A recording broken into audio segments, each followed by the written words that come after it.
Hello and welcome to the channel The Squirrel. This is a lovely description of a squirrel. The poet uses creative imagery to bring the little creature to life. The squirrel's tail is compared to a question mark, which gives it a playful and curious appearance. The grey overcoat suggests a soft forest texture. The squirrel's posture, sitting straight while eating a nut, shows its alertness and focus. The idea of the squirrel teasing by running the other way if someone circles its tree adds a sense of mischief and independence to its character. In the poem The Squirrel by Mildred Bowers Armstrong, the poet describes a squirrel in a playful and lively manner. The squirrel is depicted with a question mark shaped tail and a grey coat, sitting upright while eating a nut. It enjoys teasing and playing, and when someone runs around its tree, the squirrel cleverly goes the other way. The poem captures the squirrel's playful and mischievous nature in a charming way. Now, in details. In the poem, The Squirrel by Mildred Bowers Armstrong, the poet gives a vivid and playful description of a squirrel. The poem focuses on the squirrel's appearance and behavior, bringing its lively character to life. The first line compares the squirrel's tail to a question mark, suggesting it has a distinctive curved shape. This comparison adds a whimsical touch to its appearance. The squirrel is also described as wearing an overcoat of grey, emphasizing its soft grey fur, which gives it a neat and cuddly look. The squirrel's behavior is central to the poem as well. It is portrayed as sitting upright while eating a nut, which suggests that it is focused and alert. The poet also highlights the squirrel's playful nature as it enjoys teasing. The squirrel engages in a game of chase, running the opposite way when someone circles its tree, further emphasizing its playful and clever personality. Through these simple yet detailed descriptions, Armstrong captures the essence of the squirrel's curious and independent spirit, making it an enjoyable and relatable portrayal by the small animal's behavior in nature. The Tiny Teacher. The Tiny Teacher highlights the intelligence, organization, and societal structure of ants. It portrays ants as admirable creatures that exhibit qualities such as hard work, cooperation, and care for their community members. Here is a summary of the key points and themes from the text. Ants as intelligent and hardworking. Despite their small size, ants are portrayed as incredibly intelligent and hardworking creatures. They have organized societies with specific roles for workers, soldiers, and the queen. Organization within ant colonies. Ant colonies are described as complex societies with various chambers and passages within their ant hills. Each ant has its designated tasks, and there is a sense of order and discipline within the colony.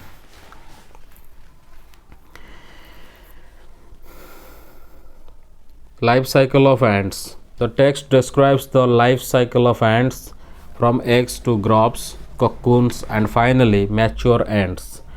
It emphasizes the roles of different members of the colony in nurturing and protecting the young. The role of the queen ant.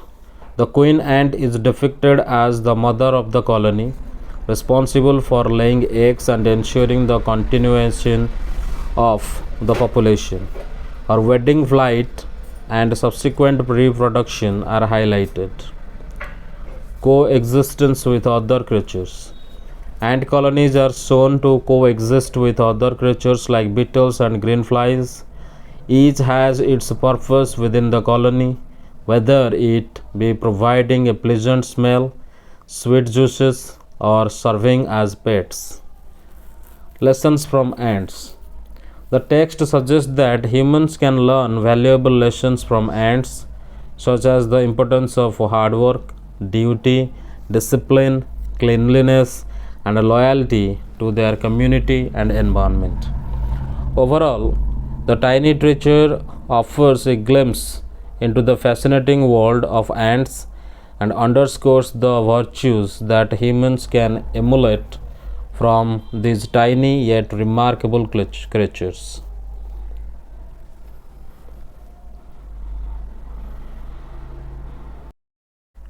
The Tiny Teacher is a story that sheds light on the remarkable intelligence, organization, and societal structure of ants.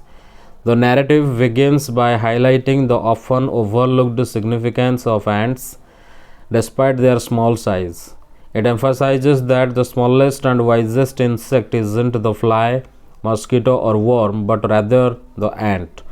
The story then delves into various aspects of ant life, drawing attention to their communication, diversity, organization within colonies, life cycle, the role of the queen ant, coexistence with other creatures, and the lessons humans can learn from them.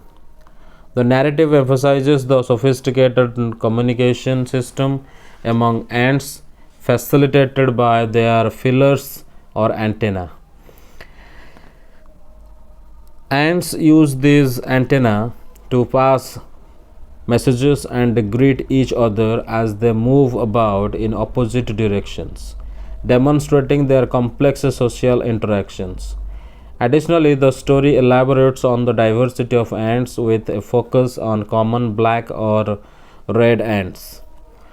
It describes ant hills as intricate and organized structures with numerous chambers and passages, each serving specific functions such as egg laying, nurseries for grubs, worker quarters, and soldier barracks. The life cycle of ants is detailed, from the green ant laying eggs to the hatching of grubs, their transformation into cocoons, and the emergence of mature ants. The roles of soldiers in protecting the colony and workers in nurturing and caring for the young are emphasized. Central to the colony's reproduction is the queen ant, portrayed as the mother of the entire population. The narrative describes her wedding flight, where she mates with a male ant, loses her wings, and focuses solely on egg laying upon her return to the colony.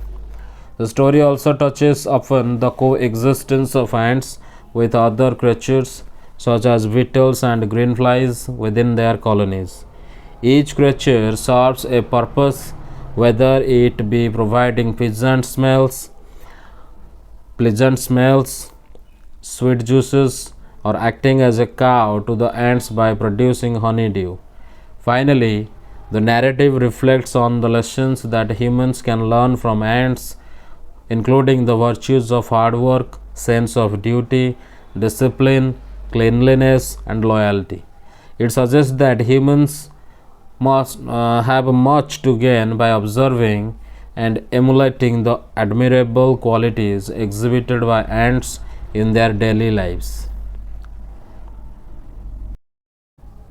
3 questions. In this story, a king is troubled by 3 important questions. What is the right time to begin something? Which people should be listened to? What is the most important thing for him to do? To find answers, he promises a reward and sends messengers throughout his kingdom. Many wise men offer different answers, but none satisfy him. The king then visits a hermit known for his wisdom, disguising himself and going alone. When the king arrives, he finds the hermit digging and offers to help. The king continues to work with the hermit, digging for hours. Just as the king is about to leave, a wounded man arrives and the king helps him. The man turns out to be the king's enemy who had planned to kill him. After being saved by the king, the enemy apologizes and promises to serve him. The next day, when the king seeks answers from the hermit explains that the king's actions have already answered his questions. The right time was when he was helping the hermit and the wounded man. The most important person was the one in front of him at that moment, and the most important task was to do good to that person. The hermit concludes that the most important time is the present, the most important person is the one you are with, and the most important business is to do good to others. The story teaches that the present moment is the key to understanding the right time, and doing good to others is our primary purpose. Now, in details. In the story, three questions by Leo Tolstoy, a king is deeply troubled by three important questions that he believes hold the key to success and happiness in life. These questions are: what is the right time to begin something? Which people should he listen to? What is the most important thing for him to do? The king is determined to find answers to these questions, as he believes that by knowing them he will never fail in any of his endeavors. To find the answers, he sends messengers across his kingdom, offering a large reward for anyone who can provide him with the correct answers. Many wise men from various fields come to answer the king's questions. However, their answers are all different and contradictory. For the first question, some suggest the king must create a strict timetable and follow it, while others believe that it is impossible to predict the right time in advance, and that the king should always do whatever seems necessary at the moment. Some recommend forming a council of wise men to help determine the right time for action, while others suggest seeking advice from magicians, as only they could predict the future. For the second question, different groups of people, counselors, priests, doctors, and soldiers, are suggested as the ones the king should listen to, each group having its own reason for being important. For the third question, some people argue that science is the most important pursuit. Others say it is fighting, while a few suggest religious worship. The king is dissatisfied with all these conflicting answers and decides to seek the counsel of a hermit renowned for his wisdom.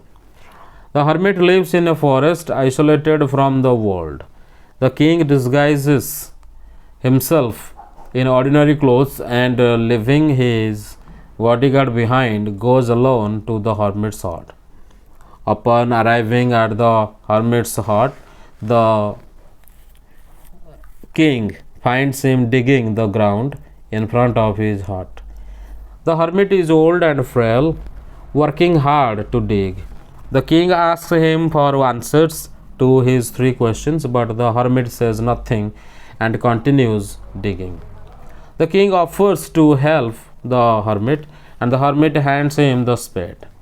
The king digs alongside the hermit for a while, but repeats his questions. The hermit still says nothing and then takes the spade back, allowing the king to rest while he works. As the day passes, the king continues to dig, and after several hours, he is exhausted. Finally, the king exclaims that if the hermit can't answer his questions, he will return home.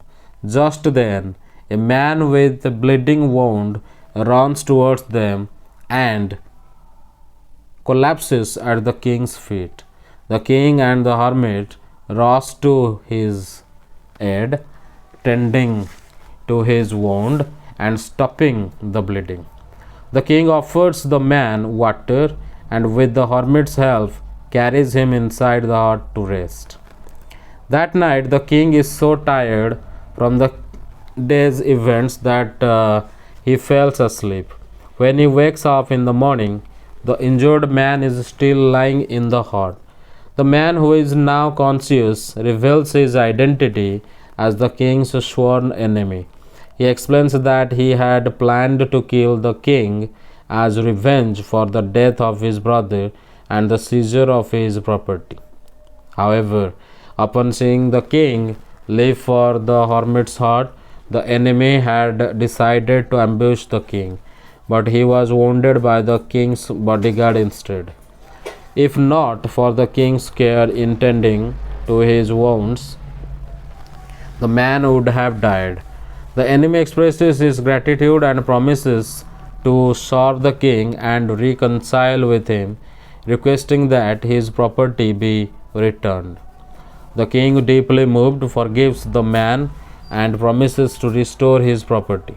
After this, he seeks out the hermit once more, hoping for an answer to his questions. The hermit, still working on his seeds, looks up at the king and says, You have already been answered." He explains that the answers to the king's three questions have already unfolded in the events that took place. The most important time was when the king was digging the beds for the hermit, because that was when he was actively helping the hermit, and it was in the present moment that the king was most engaged. The most important person was the one with the king at that moment, the hermit whom the king was helping. The most important task was to help the hermit, as doing good to another person is the most important thing one can do at any moment. The hermit further explains that had the king not stayed with him to help dig the beds, he would have left and been ambushed by the enemy, which would have led to the king's death. By staying with the hermit and tending to the wounded man, the king had already acted correctly. The hermit concludes that the only time that is important is the present. The person with whom you are is the most necessary, and the most important business is to do good to that person. The king learns that one should live fully in the present moment and take action for the good of others. In the end, the king finds peace with the wisdom of the hermit, realizing that the answers to his questions were simple but profound, and that living in the present and helping those around him were the keys to a fulfilling life. A gift of chappals. Mridu, a young girl, visits her aunt Rukumani's house in Chennai, where she meets her cousins Rabbi and Meena. As she removes her slippers at the doorstep, she notices an old dusty pair nearby, but doesn't dwell on them as Rabbi eagerly pulls her toward the backyard. In the backyard, Rabbi and Meena show Mridu a small kitten they have secretly adopted and named Mahendran, M.P. Punai. Rabbi claims that the kitten is a descendant of the Pallav dynasty's emblematic lion, and even connects it to the Egyptian cat goddess Bastet. The children struggle to secretly feed the kitten, as their grandmother, Patti, dislikes animals in the house. Suddenly, a strange sound startles them. It turns out to be Lally, their cousin, trying to learn the violin under the strict guidance of a music master. The teacher plays melodiously, but Lally struggles, making screeching noises that resemble a train going off track. Meanwhile, a beggar arrives at their house, asking for alms. Rukkumani, irritated by his frequent visits, tells Rabi to send him away. However, the children notice the beggar's blistered feet and feel sorry for him. They decide to give him a pair of slippers. Rabi finds the old worn out chappals Mridu had noticed earlier and hands them to the beggar, who gratefully accepts them and leaves. Trouble begins when the music master finishes his lesson and starts looking for his slippers, only to find them missing. Realizing that the children have given them away, Rukkumani scolds them but soon replaces them with her husband's, Gopu Mama's, almost new chappals. Though frustrated, she can't help but laugh, wondering how Gopu Mama will react when he finds out his slippers were given away to the music master. This humorous yet heartwarming story highlights the innocence and kindness of children, their sense of justice, and their willingness to help those in need. Now, in details. The story, A Gift of Chappals by Basanta Surya, is a humorous and heartwarming tale about childhood innocence, kindness, and unintended mischief. Mridu's visit to her cousin's house. Mridu, a young girl, visits her aunt Rukkumani's house in Chennai, where she is warmly welcomed by her cousins Rabi and Meena. As she removes her slippers at the entrance, she notices a pair of old dusty chappals lying there. However, she doesn't pay much attention to them as Rabi excitedly drags her toward the backward, eager to show her something. The secret kitten in the backyard. In the backyard, Rabi and Meena reveal their secret, an adorable furry kitten that they have been hiding from the adults, especially their strict grandmother, Patti, who dislikes animals in the house. The kitten, which Rabi has named Mohendran M.P. Punai, is well fed with milk from an empty coconut shell. Rabi, with his overactive imagination, tells Mridu a wild story about Mohendran's ancestry. He claims that the kitten is a descendant of the Pallava dynasty's emblematic lion and tries to connect it to the Egyptian cat goddess Bastet. Mridu listens in amusement while the children discuss how difficult it is to hide the kitten's presence, especially when it mews loudly. Lalli's violin lessons.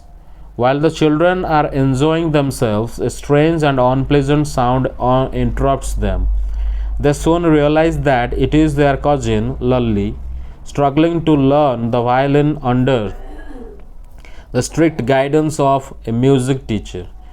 Curious, Mridu and the others go to observe Lalli's lesson. They see that while the music master plays melodiously, producing a sweet rhythmic sound, Lalli's violin produces harsh screeching noises that resemble a train going off track. The children find the contrast hilarious but try not to laugh. The beggar's arrival and the gift of chappals. While they are watching, an old beggar arrives at their house, asking for alms. The beggar is a regular visitor, and Rukkumani, already irritated by his frequent appearances, tells Rabi to send him away. However, the children notice that the beggar's feet are covered in blisters from walking barefoot on the hot Chennai roads. Feeling sorry for him, they decide to help. They discuss giving him something to protect his feet, and Rabi remembers the old chappals Mridu had seen near the entrance. Without much thought, they give the beggar the pair of chappals. The beggar is extremely grateful and walks away happily, blessing the children. The music master's lost slippers. Shortly after, the music master finishes Lally's lesson and gets ready to leave. However, when he looks for his chappals, he is shocked to find them missing. He is furious and complains to Rukkumani, calling the slippers his most comfortable and beloved pair. Rukkumani, realizing what has happened, scolds the children for their thoughtless act. However, she understands that their intention was good, since there is no one to retrieve the slippers. She quickly finds a replacement pair, her husband Gopu Mama's almost new chappals, and gives them to the music teacher. Though still grumbling, the music master takes the slippers and leaves. Rukkumani's amusement. After the matter is settled, Rukkumani finally allows herself to laugh at the situation, imagining how Gopu Mama will react when he finds his chappals missing. The children, though scolded, feel happy knowing they helped someone in need. Bringing up Kari. The story Bringing Up Kari by Dhan Gopal Mukherjee is about a young boy and his 5-month-old baby elephant Kari.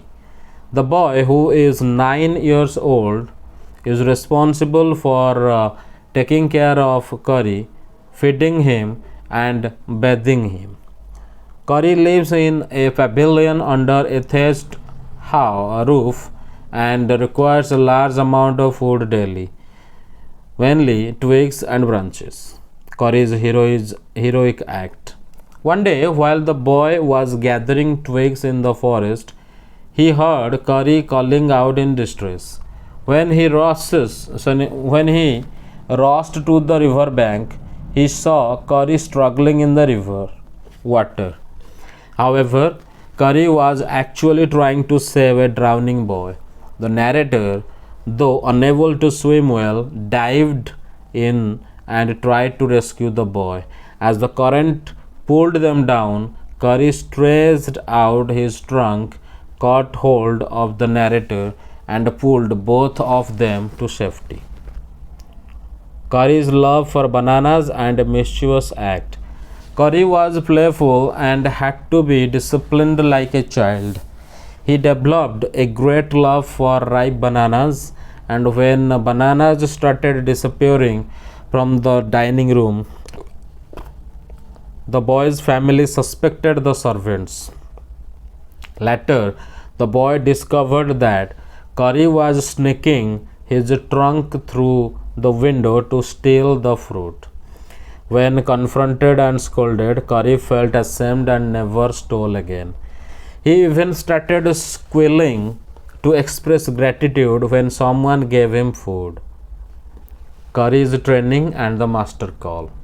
Kari was trained using verbal commands. The boy taught him to sit by saying dhat and to walk by saying mali. It took him 3 weeks to learn to sit properly. The most challenging lesson was the master call, a special sound that takes 5 years for an elephant to learn. This call is used in emergencies when lost in the jungle. Upon hearing it, an elephant pulls down trees to create a clear path, scaring away dangerous animals and guiding its master to safety. In the conclusion, the story highlights the strong bond between Kari and the narrator, showing Kari's intelligence, loyalty, and sensitivity. It also teaches lessons about responsibility, discipline, and the importance of training and communication between humans and animals. Now, in details. The story Bringing Up Kari by Dhan Gopal Mukherjee is about a young boy's experience of raising and training a baby elephant named Kari. The boy, who is 9 years old, is given 5-month-old Curry to take care of. As they grow up together, the boy learns how to feed, bathe, and train the elephant while also witnessing Curry's intelligence, playfulness, and occasional mischief. Curry's early life and daily routine. Curry is housed in a pavilion with a thatched roof supported by thick tree stumps, ensuring the shelter remains stable even when Curry playfully bumps into it. He requires a substantial diet, consuming 40 pounds, about 16 kilograms of twigs daily. The boy takes Curry to the river every morning for his bath. Curry enjoys his routine. He lies down on the sandbank while the boy scrubs his body with clean sand for an hour. After rinsing off in the river, Curry's skin glows like ebony. He expresses his joy by squealing with pleasure. After bathing, the boy leads Curry by his ear, which is the easiest way to guide an elephant, and leaves him at the edge of the jungle while he goes into the forest to collect fresh twigs. Curry is particularly fond of the young, tender branches of the banyan tree, so the boy climbs trees to cut them with a sharp hatchet. He learns that an elephant will not eat mutilated twigs, making it essential to cut them neatly.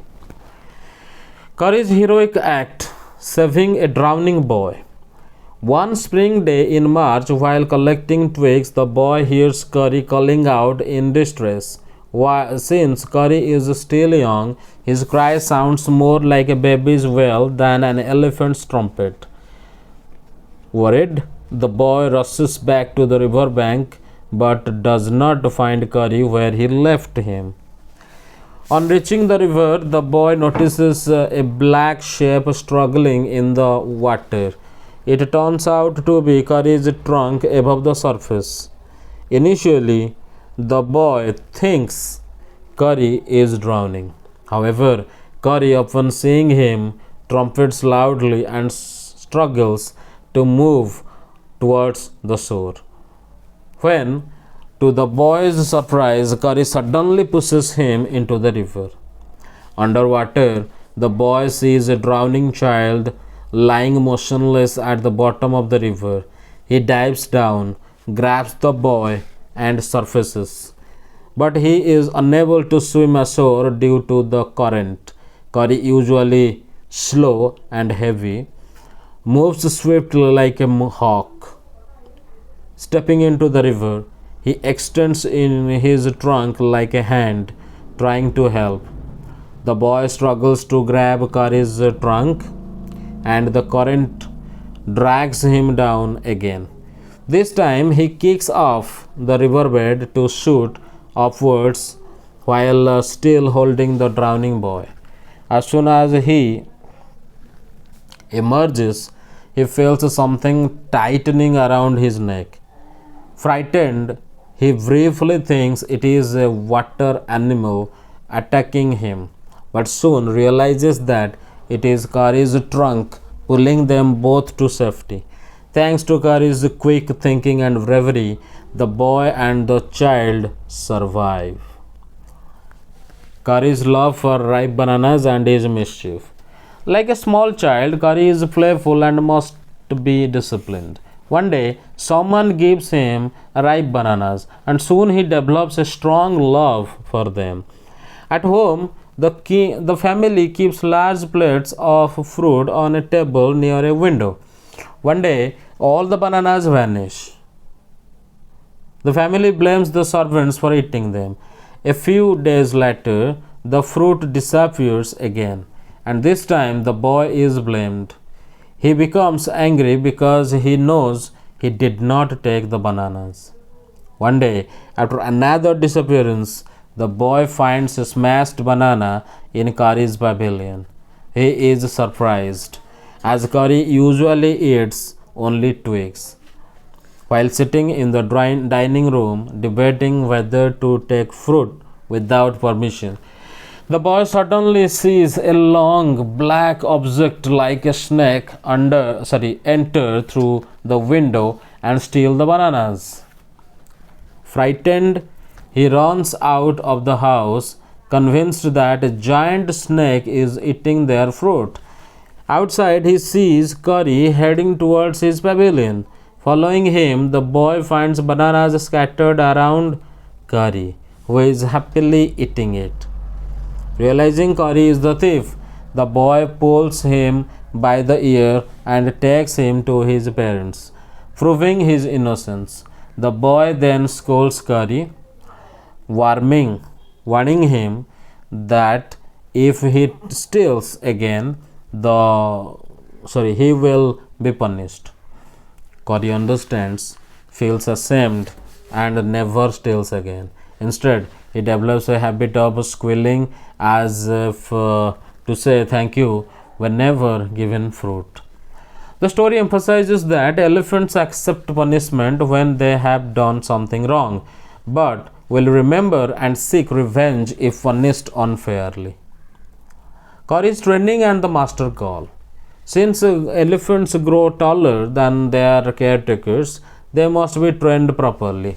The boy teaches Curry basic commands using words and physical guidance.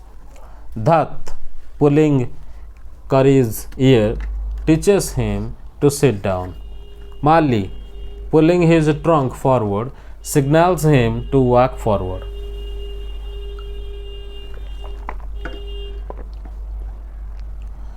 Curry learns Mali quickly in 3 lessons, but it takes 3 weeks to understand Dhat as he struggles to sit down properly.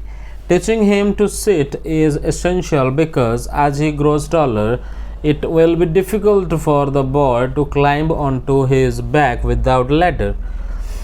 The most challenging lesson is teaching an elephant the master call, which takes 5 years to learn. The master call is a hissing, howling sound similar to a fight between a snake and the tiger. This call is used when a person is lost in the jungle. When an elephant hears the master call, he pulls down trees with his trunk, clearing a path. This frightens away wild animals such as monkeys, stags, and even tigers. By pulling down multiple trees, the elephant creates a road leading straight back home, ensuring the safety of his master. The Rebel. This poem, The Rebel by D.J. Enright, humorously describes a person who always does the opposite of what others are doing. The rebel is someone who deliberately chooses to stand out, whether by appearance, behavior, or opinions. The poet presents this character in a light-hearted way, showing how the rebel contradicts others no matter the situation. Key ideas in the poem. Contradiction for the sake of it. The rebel's actions are not guided by personal belief but by a desire to be different. For example, if everyone has short hair, the rebel grows it long, and if everyone has long hair, the rebel cuts it short. Opposing popular opinion. The rebel does not conform to the majority. If people praise the sun, the rebel talks about the need for rain, and vice versa. Individuality versus social norms. While rebels bring diversity and new ideas, the poet suggests that it might not always be easy or pleasant to be one. Message of the poem. The poet acknowledges that rebels have a role in society as they challenge norms and make life more interesting. However, constantly opposing everything can also make life difficult for them. The poem playfully explores the idea of non-conformity while also hinting at the importance of balance. Now in details. In the poem The Revel by the poet D.J. Enright humorously describes a character who deliberately chooses to behave in a way that is the opposite of what everyone else is doing. This person is referred to as the rebel, and his or her actions and behaviors are characterized by a tendency to contradict social norms, rules, and expectations. The poet lists a series of situations where the rebel goes against the majority, presenting these contradictions in a playful and exaggerated way. Appearance. When everyone has short hair, the rebel grows his hair long. When everyone has long hair, the rebel cuts it short. These examples show that the rebel's appearance is never in line with the majority. The rebel's actions in relation to their appearance are driven by the desire to be different. Behavior in social situations. When everyone is talking during election, the rebel stays silent. When no one is talking during election, rebel creates a disturbance. In terms of behavior, the rebel acts in the opposite way from the group. If people are following the expected norms, the rebel will do the opposite, even if it disrupts the peace or learning. Dress and fashion. When everyone wears a uniform, the rebel dresses in fantastic clothes. When everyone wears a fantastic clothes, the rebel dresses soberly. The rebel's approach to clothing is another form of non-conformity. They go against trends, often choosing attire that stands out in some way, whether it's to draw attention or to defy expectations.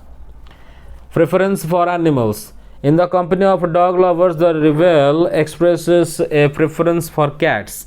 In the company of cat lovers, the rebel speaks in favor of dogs. Here, the rebel's actions seem trivial but emphasize their constant need to oppose the majority, even in something as simple as expressing a preference for animals.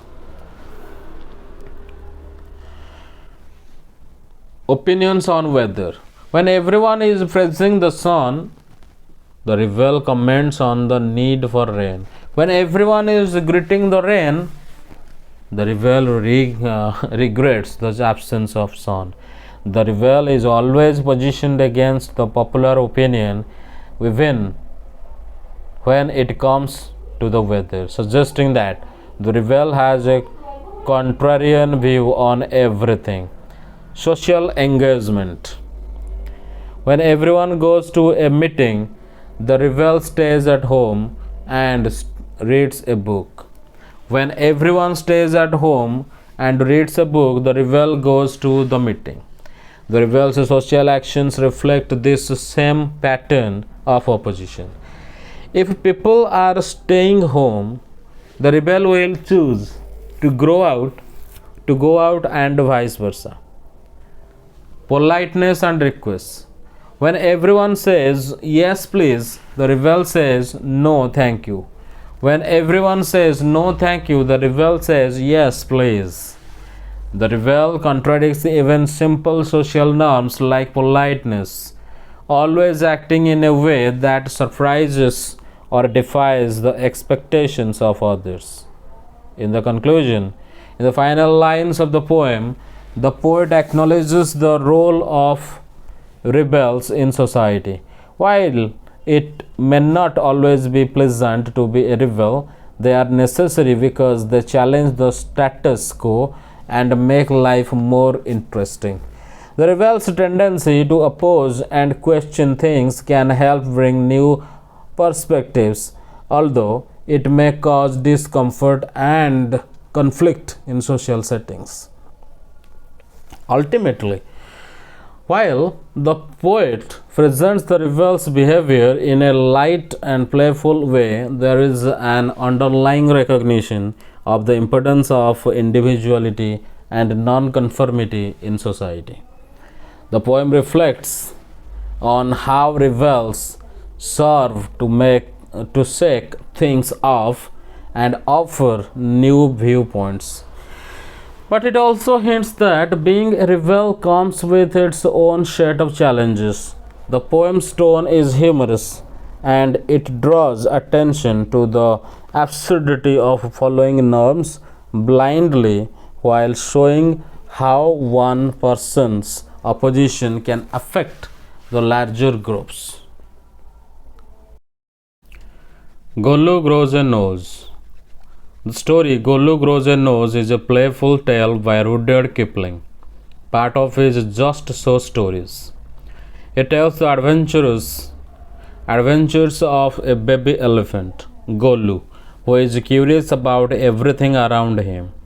He sets off on a journey to learn what crocodiles eat, and in the process, he meets various animals who can't answer his questions. When Gollu finally encounters the crocodile, he gets caught by the nose, and with the help of a python, his nose stretches longer and longer until it becomes the trunk that elephants are known for today. The story is both humorous and educational, showing Gollu's transformation and the benefits of his newfound trunk. It also highlights the themes of curiosity, growth, and the importance of asking questions to learn. The python's wise advice helps Gollu adapt to his new condition, using his trunk in ways he never could have imagined with his small nose. The narrative also emphasizes the value of perseverance and teamwork, as Gollu relies on the python's assistance to free himself from the crocodile's grasp. The moral of the story suggests that growth often comes from unexpected and even painful experiences, but it can bring about new abilities and advantages. Now, in details. In Gollu Grows a Nose, a young baby elephant named Gollu is born with a small, bulgy nose instead of a trunk. He is a curious little elephant, constantly asking the animals around him questions about various things, but none of them can provide answers. He asked his aunt, the ostrich, why she doesn't fly like other birds, his uncle, the giraffe, why his skin is so spotty, his uncle, the hippopotamus, why his eyes are so red, and his uncle, the baboon, why melons taste like melons. However, none of them can answer his questions, and they all consider him a naughty and troublesome little elephant. One day, Gollu meets a myna bird who tells him that if he wants to know what crocodiles eat, he should go to the banks of the great grassy Limpopo River. Eager to find out, Gollu prepares for his journey, packing a hundred sugar canes, 50 dozen bananas, and 25 melons. He says goodbye to his family and sets off for the river, never having seen a crocodile before, so he doesn't know what it looks like. Along the way, Gollu meets a python and asks it if it has ever seen a crocodile or knows what it eats. The python doesn't answer but lets Gollu help him coil back around a tree branch. Gollu continues on his journey and eventually reaches the Limpopo River, where he sees what he thinks is a log of wood. However, it's actually the crocodile, who winks at Gollu, Golu asks the crocodile if he has seen a crocodile, and the crocodile, pretending to be one, invites him closer, shedding crocodile tears to prove it. As Golu gets closer to the crocodile grabs him by the nose and plans to make him his dinner. Golu screams for help, and the python, who had been following him, arrives just in time. The python advises Golu to pull as hard as he can to escape, and with the python's help, Golu pulls back, and the crocodile pulls forward. Golu's nose begins to stretch, and with each pull, it grows longer and longer, causing Golu pain. After much effort, Golu's nose grows to a length of 5 feet, but the crocodile lets go, and the Golu is freed.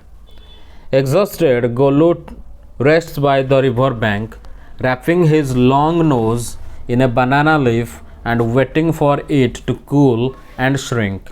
However, the nose does not shrink but instead stays long. After 2 days, a fly stings Golu, and he uses his long nose to swat it dead. The python, observing this, points out the first advantage of Golu's new nose: he can swat flies.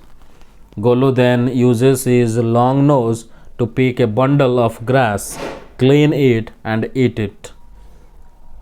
The python notes the second advantage: he can now gather food easily. Finally, when the sun becomes too hot, Golu scoops mud with his trunk and applies it to his head, which the python points out as the third advantage.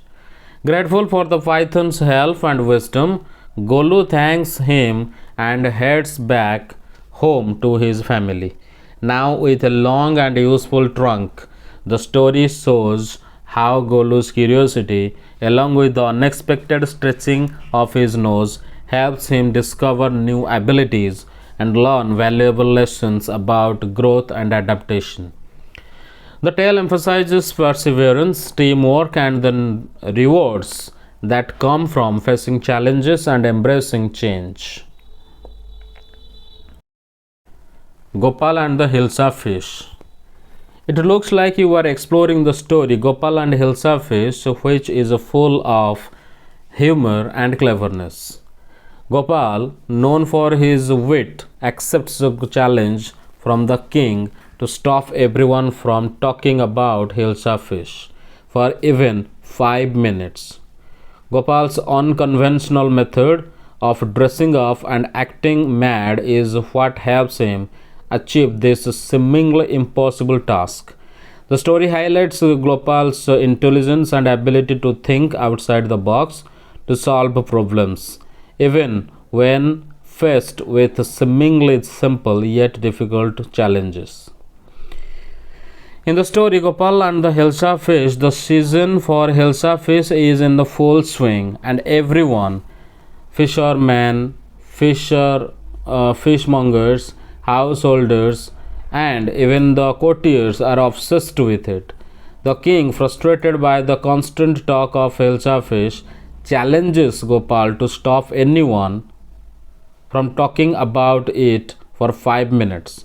Gopal accepts the challenge, and to do so, he dresses in a strange manner, with his face half shaven and smeared with ash. As he walks to the palace carrying a huge Hilsa fish, people react to his odd appearance, assuming he is either mad or a mystic. When Gopal finally reaches the palace and asks to see the king, he is dismissed as a madman. However, Gopal's antics and insistence on seeing the king make everyone forget about Hilsa fish. When he finally meets the king, he points out that no one has spoken about the Hilsa fish since his arrival, thus fulfilling the king's challenge. The king, impressed with Gopal's cleverness, congratulates him for achieving the impossible. The story emphasizes Gopal's wit and resourcefulness for in overcoming a seemingly trivial but persistent problem. Now in details. Gopal and the Hilsa Fish is a humorous story about Gopal, a witty and clever man who accepts a challenge from the king. The king is set during the season. The story is set during the season for Hilsa fish, a time when everyone, fishermen, fishmongers, householders, and even courtiers are obsessed with discussing Hilsa fish. People talk about its price, size, and quality at every opportunity and making it a central topic of conversation in the kingdom. The king, frustrated with constant chatter about Hilsa fish, loses his patience one day and declares that he is tired of hearing about it. He challenges his courtiers and advisors, saying that no one can stop the people from talking about Hilsa fish for even 5 minutes. Gopal, known for his wit and cleverness, accepts the challenge and says that he can do it. Gopal sets out to prove the king wrong. He dresses off in a strange and comical manner, with his face half shaven and smeared with ash. He deliberately looks odd and disheveled, hoping to attract attention. Then Gopal buys a huge Hilsa fish and starts walking towards the palace. On his way, people notice his bizarre appearance. A mother and her child comment on how comical he looks, while others believe that he must be mad. Some even think he is a mystic or a holy man, which adds to the confusion about his identity. His appearance creates a spectacle, and no one seems to notice the Hilsa fish he is carrying. When Gopal reaches the palace, he demands to see the king. The palace guards, seeing his strange appearance and behavior, refuse to let him in. Gopal, however, starts dancing and singing loudly, creating a commotion. Inside the palace, the courtiers are alarmed and consider Gopal to be mad. They want to throw him out, but the king orders that he be brought to him. When Gopal finally meets the king, the courtiers and the king are puzzled by his strange behavior. The king asks him why he is dressed in such a ridiculous fashion. Gopal responds with a clever remark, pointing out that despite his eccentric appearance, no one has spoken a word about Hilsa fish since he arrived at the palace. He has successfully distracted everyone from the constant chatter about Hilsa fish. The king, remembering the challenge he had given Gopal, realizes that Gopal has achieved the impossible by making everyone forget about Hilsa fish. He congratulates Gopal for his cleverness and wit, acknowledging that Gopal's approach was far more effective than anything the courtiers or the king himself could have done. The story concludes with the king laughing at the success of Gopal's unconventional method and celebrating Gopal's ability to think outside the box. The moral of the story is that sometimes the most unexpected and creative solutions can solve even the most persistent problems. The Shade. The poem The Shade by Frank Flynn explores a child's curiosity and sense of adventure, as well as their fears and imaginations about an old shade at the bottom of the garden. The speaker describes the shade in a series of vivid images: rusty hinges, a dusty window, and stories of a ghost, all of which evoke mystery and intrigue. Despite the unsettling atmosphere and the warnings from the brother about a ghost, the speaker is determined to investigate the said one day, even though they are hesitant at the moment. It's a nice reflection on how children's minds work, combining both fear and fascination. Now, in details. In Franklin's poem, The Shed, the speaker begins by describing an old neglected shed located at the bottom of their garden.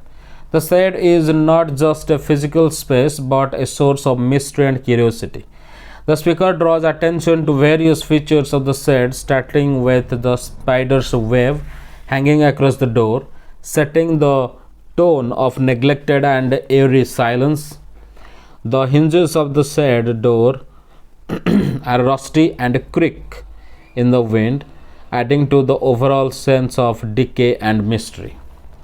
The speaker then reflects on how, while lying in bed, they listen to the sound coming from the shed and imagine opening the door one day. This hints at a strong desire to explore the shed, but also suggests a hesitation, as the speaker remains in bed rather than acting on their curiosity.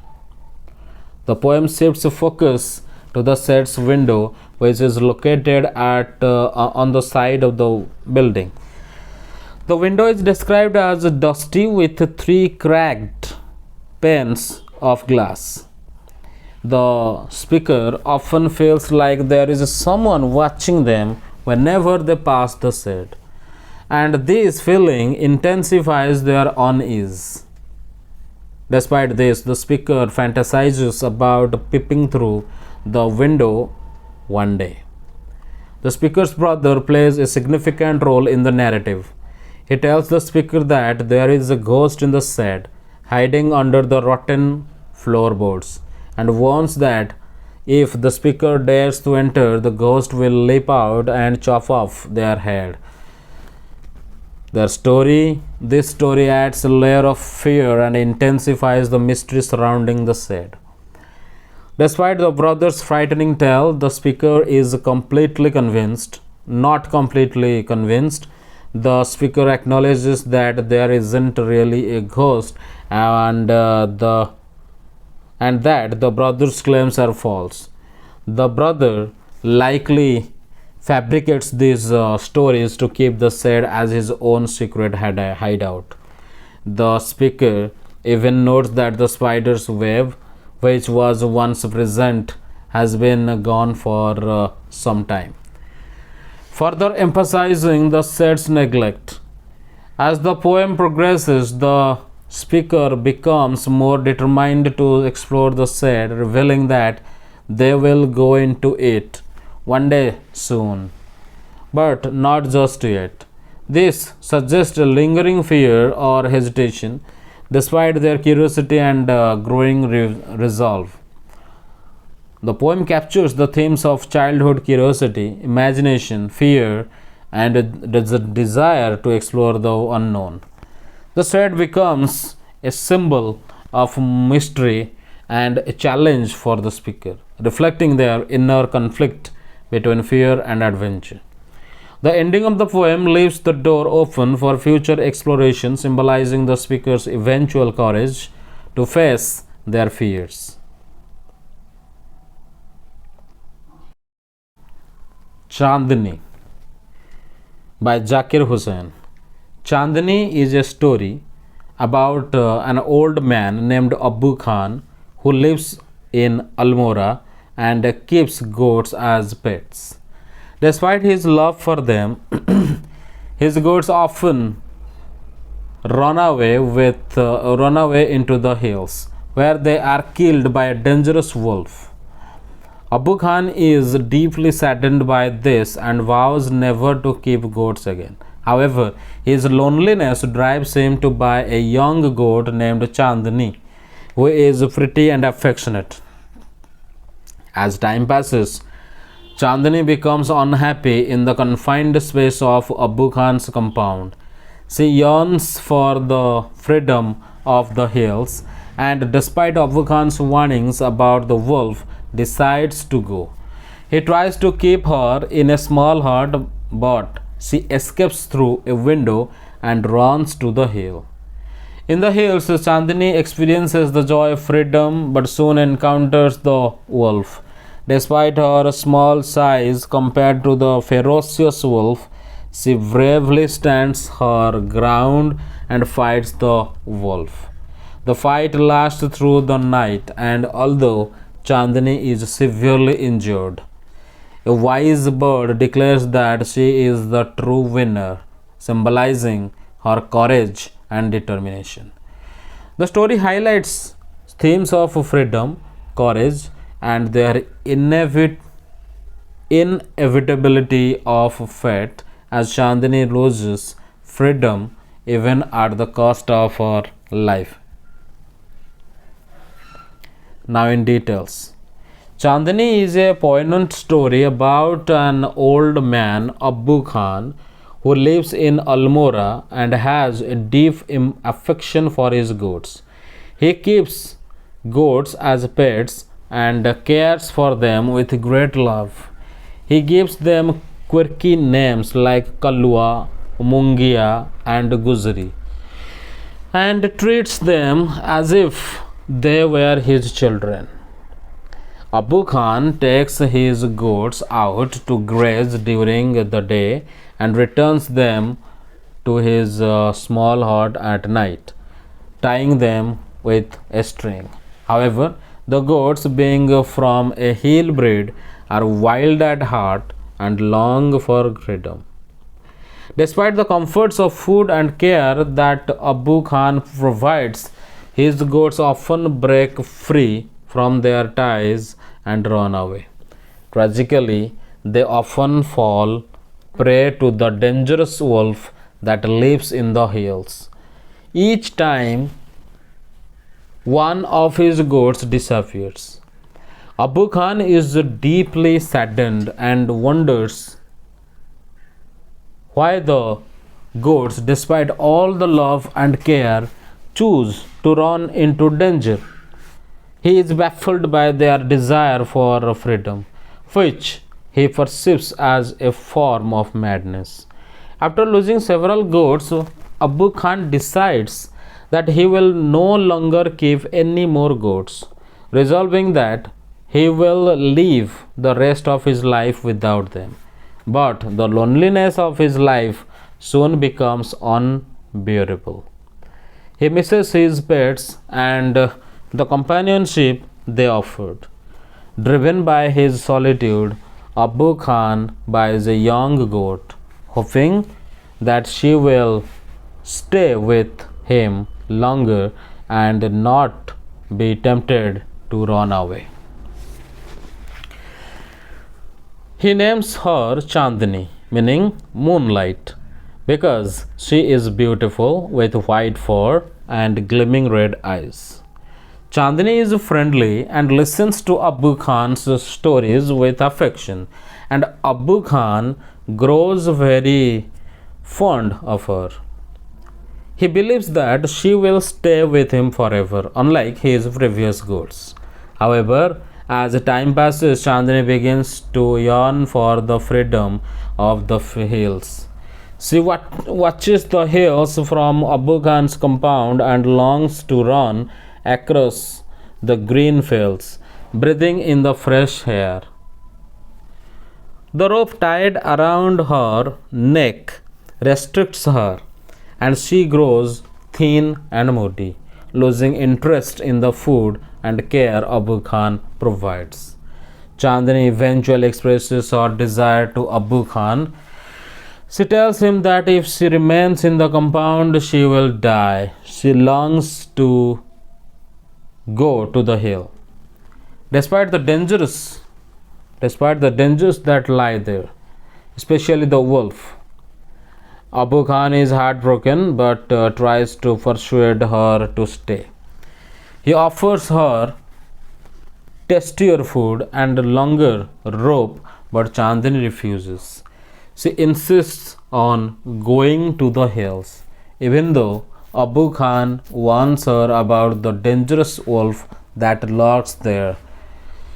He tells her the story of Kallua, a previous goat who fought the wolf but was ultimately killed. Still, Chandni is determined.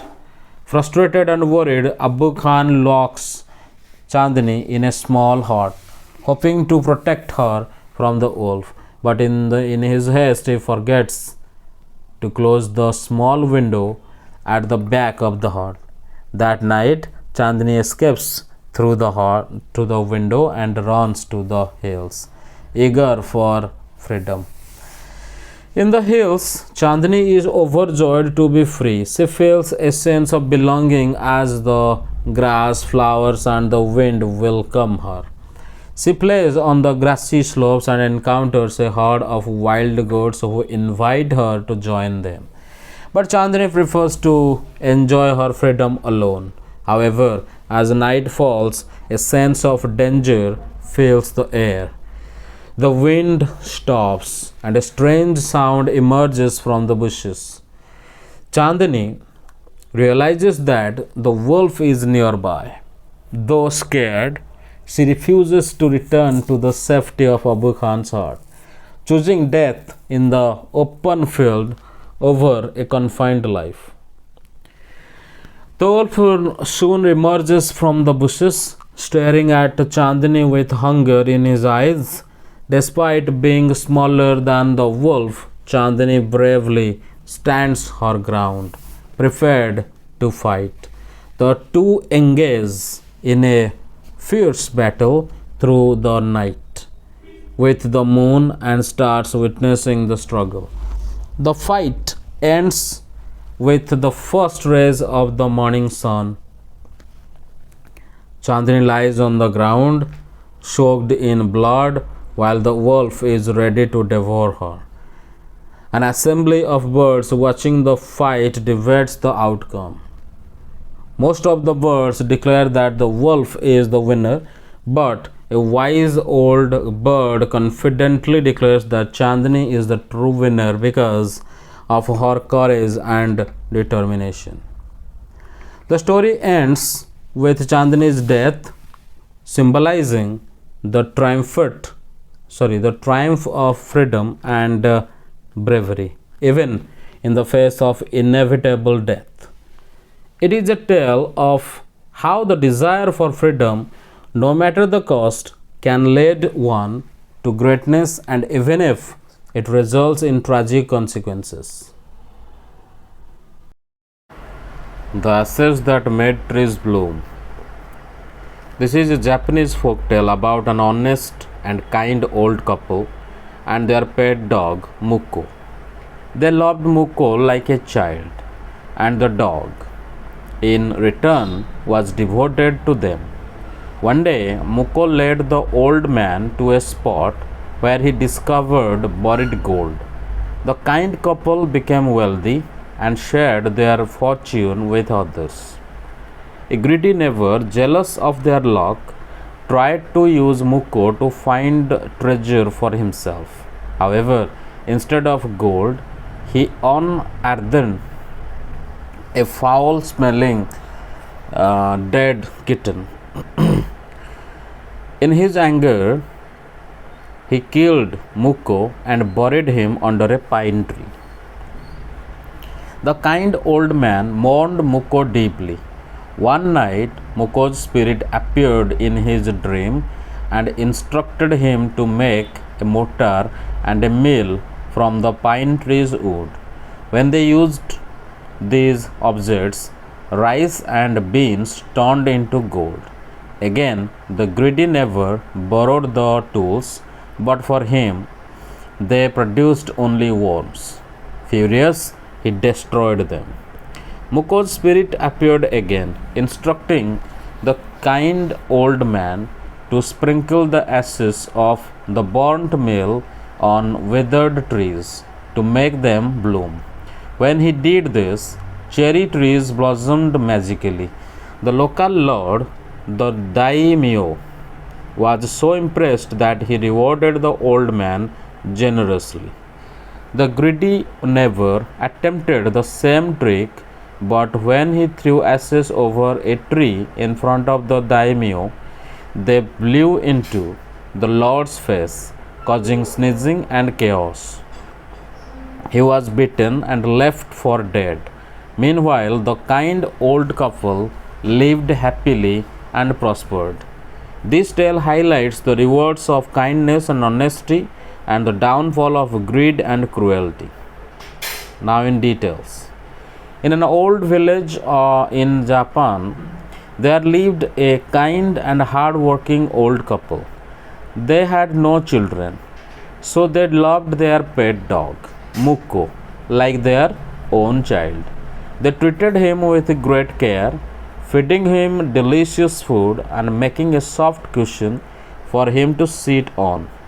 The old man was a rice farmer, and every day Muko followed him to the fields, never harming any animals. The dog leads to treasure. One day, while the old man was working in the field, Muko started barking and scratching the ground. At first, the old man ignored him, but when Muko insisted, he decided to dig. To his surprise, he found a pile of gold buried underground. Overjoyed, the kind couple used their new wealth wisely. They bought land, helped their poor neighbors, and celebrated with friends. They also continued to love and care for Muko even more. The greedy neighbor's evil act. A selfish and cruel old couple lived nearby. They were jealous of the kind old man's fortune. Hoping to find treasure too, they lured Muko to their house with food and forced him to dig. This time, Muko dug up only a dead kitten. Furious, the greedy man and his wife killed Muko and buried him under a pine tree. When the kind old man heard about Muko's death, he was heartbroken. He treated Muko's grave with great respect by offering flowers, food, and incense. That night, Muko's spirit appeared in his dream and told him to cut down the pine tree and make a mortar, a tool for pounding rice, and a mill, a tool for grinding beans. The magic mortar and the mill. The old man followed Muko's instructions. He and his wife used the mortar to pound rice, and magically the rice turned into gold. When they used the mill to grind beans, gold coins rained down. Once again, they became rich. When the greedy neighbor saw this, he borrowed the mortar and mill. But when he tried using them, only worms and foul smelling things came out. Enraged, he broke the tools and burnt them. The magic ashes. That night, Muko's spirit appeared in the kind old man's dream again. This time, the spirit told him to take the ashes of the burnt mill and sprinkle them on withered trees to make them bloom. The old man did as he was told, and when he sprinkled the ashes on a cherry tree, it burst into beautiful pink blossoms. The news spread throughout the village. When the local lord, the daimyo, was passing through, the old man climbed a tree and sprinkled ashes, making it bloom instantly.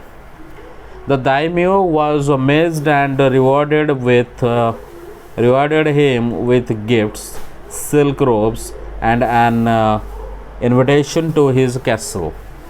The greedy man's punishment. The greedy never wanted to gain the same rewards. He collected some ashes and climbed a tree, waiting for another daimyo to pass. However, when he threw the ashes, nothing happened. Instead, the wind blew the ashes into the daimyo's face, causing sneezing and irritation. The daimyo's guards became angry, pulled the greedy man down, beat him, and threw him into a ditch. He later died in misery. Meanwhile, the kind old couple lived happily, surrounded by peace and prosperity. Moral of the story: this story teaches that kindness, honesty, and selflessness bring happiness and rewards, while greed and cruelty lead to suffering and downfall. Chivvi. The poem Chivvi by Michael Rosen humorously captures the way grown ups constantly instruct children on how to behave. It consists of a series of commands highlighting how adults often correct children's manners and actions.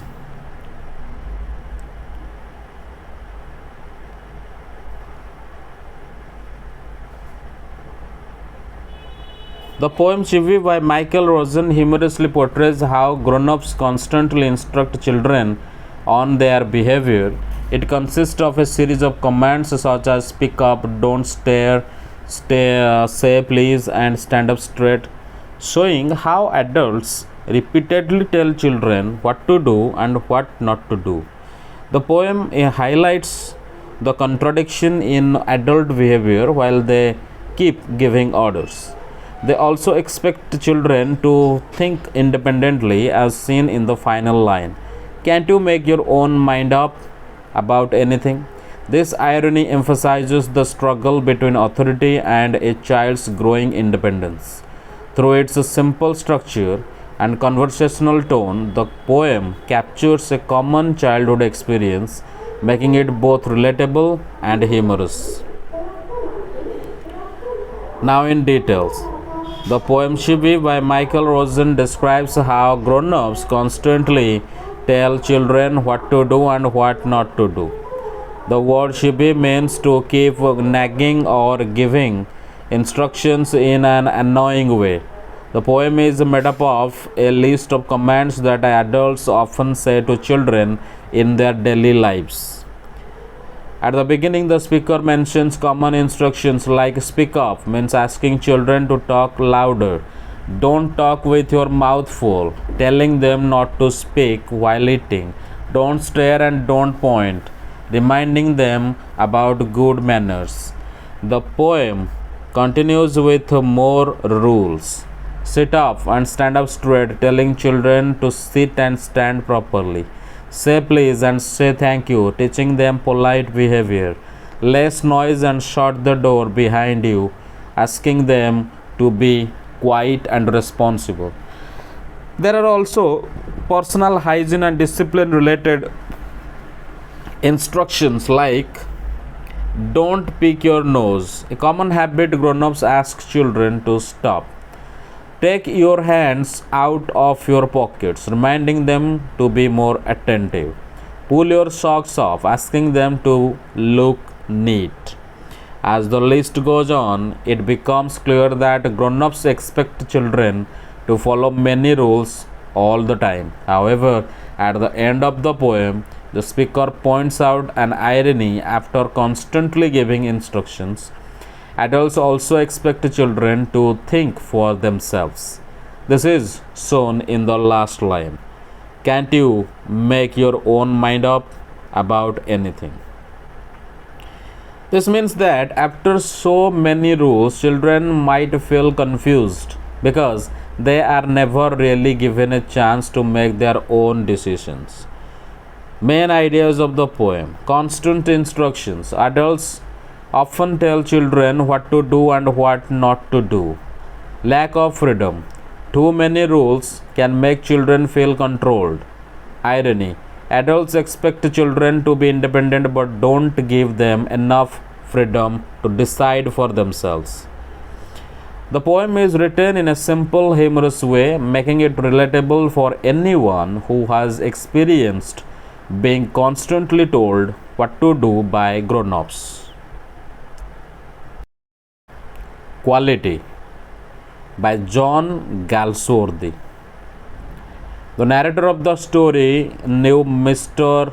Gessler, a German shoemaker in London, since childhood because he made his father's boots. Mr. Gessler and his elder brother ran a small shop without advertisements, relying only on their excellent craftsmanship.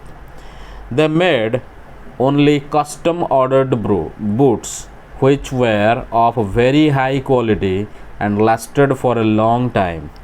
Mr. Gessler was deeply passionate about his work, considering shoemaking an art. He took great care in selecting the best leather and ensuring the perfect fit. He was also very honest when the narrator once complained that a pair of boots creaked. Mr. Gessler offered to fix them or not, not charge for them. However, big shoe companies which used advertisements and mass production were taking away his customers. Mr. Gessler was frustrated but continued working with dedication, refusing to compromise on quality. Over time, the business suffered and his elder brother passed away. Despite his struggles, Mr. Gessler never gave up on his work. When the narrator returned from abroad, he found Mr. Gessler looking much older and weaker. He ordered several pairs of boots, which turned out to be the best he had ever received. But when he later visited the shop to thank Mr. Gessler, he found that the shop had been taken over by someone else.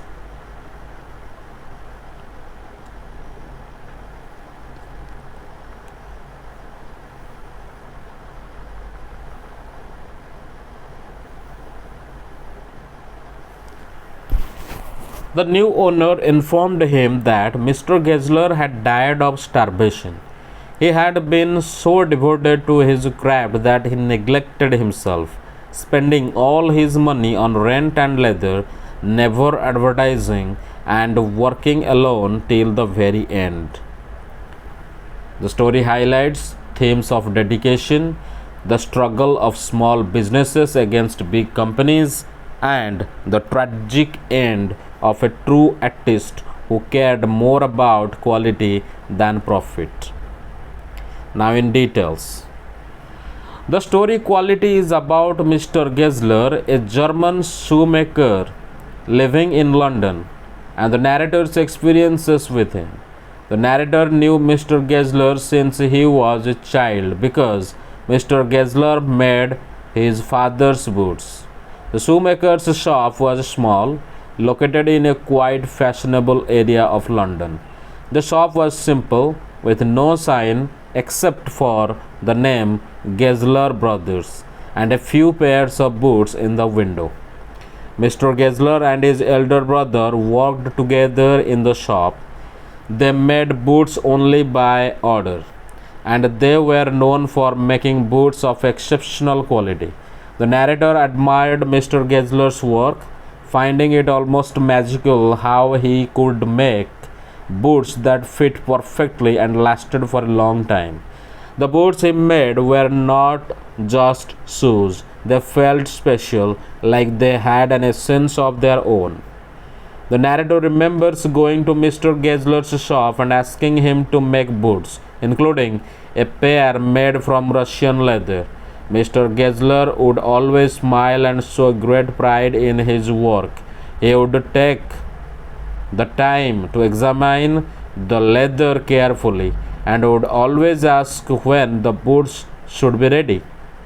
The narrator would patiently wait in the shop, enjoying the atmosphere, while Mr. Gessler focused on his work, often disappearing upstairs to his workshop. Over time, the narrator noticed how long Mr. Gessler's boots lasted and that they never wore out quickly. The craftsmanship was so good that one could hardly ever need a replacement. However, the narrator once had to return a pair of boots that made a creaking sound. Mr. Gessler was deeply upset, saying the boots should not have creaked, and agreed to repair or replace them without charging the narrator for them. On another occasion, the narrator went to Mr. Gessler's shop wearing boots he had bought from a large company. Mr. Gessler immediately noticed and, without anger, quietly criticized the poor quality of the boots. He explained that the big companies only relied on advertisements while he and his brother worked hard to create excellent boots. He expressed his frustration over how such companies were taking away his business. He spoke sadly about the decline of his trade and the hardships he faced.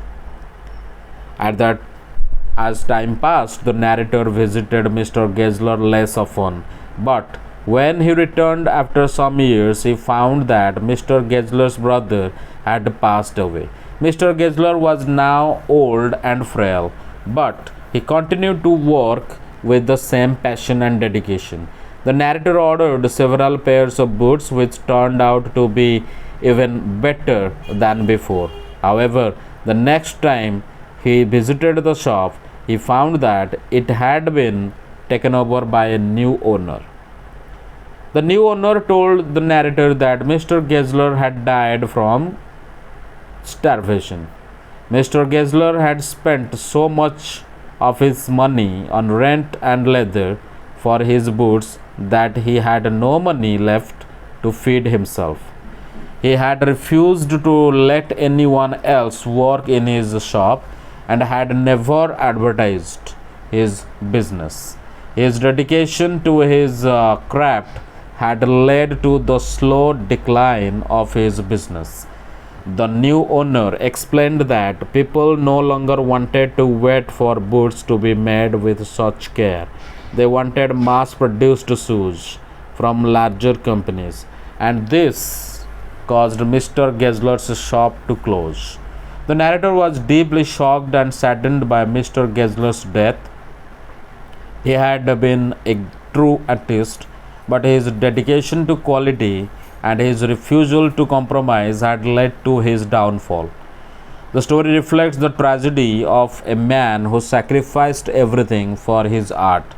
It shows how small businesses, especially those built on tradition and craftsmanship, struggle against the rise of big commercial companies.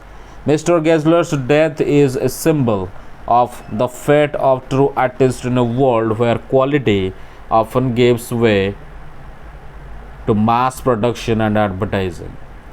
The narrator remembers Mr. Gessler as a man who made the finest boots, but who ultimately lost his livelihood due to his refusal to change. The Bear Story.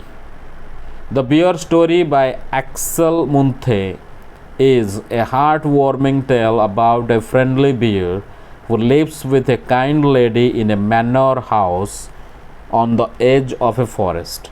The bear was once found in the forest weak and starving, and was cared for by the lady and the cook, growing into a strong, gentle creature. He lives peacefully with the other animals, including ponies, dogs, and children.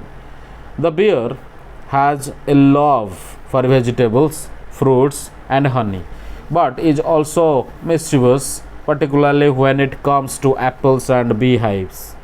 The story takes a humorous turn when the lady attempts to keep the bear on a chain during her visits to her sister, as it was thought to be safer for him, and because he was a bad seller.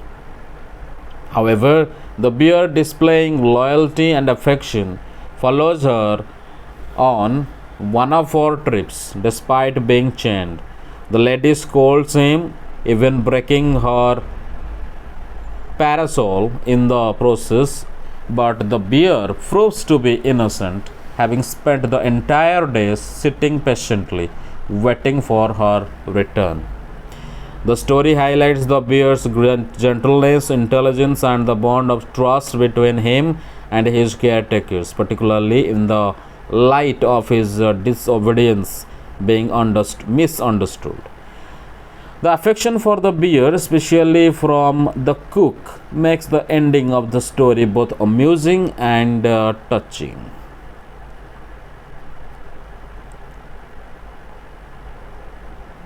Now, in details. The story is about a lady who lives in a manor house near a big forest. She has a pet bear that she loves very much. This bear wasn't always a pet. He was once found in the forest, very weak and hungry. The lady and the cook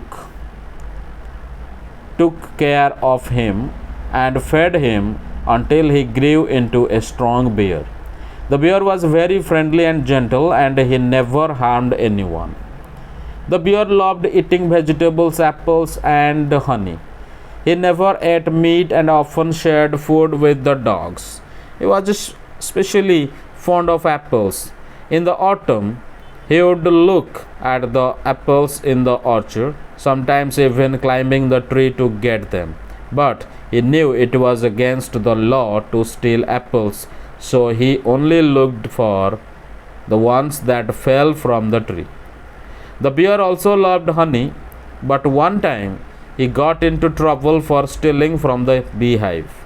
After that, he was punished and kept on a chain for 2 days. He didn't like being on the chain but was okay with it at night. The lady would put him on the chain every Sunday when she went to visit her sister, who lived on the other side of the forest. One Sunday, while the lady was walking through the forest, she suddenly heard something behind her. When she looked, she saw the bear running to catch up with her. He had escaped from the chain and followed her.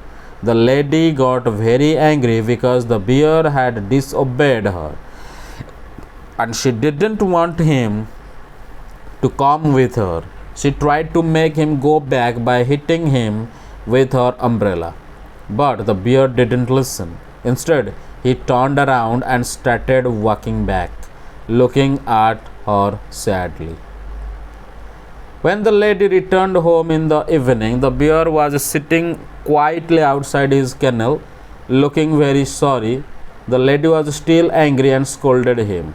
She planned to keep him on the chain for 2 more days as punishment. But the cook, who loved the bear, came out and said that the bear had been very well behaved all day. He had been waiting for the lady, sitting quietly and looking at the gate for her to return. The story shows how much the lady and the bear cared for each other. It also shows that the bear, even though he sometimes misbehaved, was not bad at heart. His actions were misunderstood and he was just being loyal to the lady.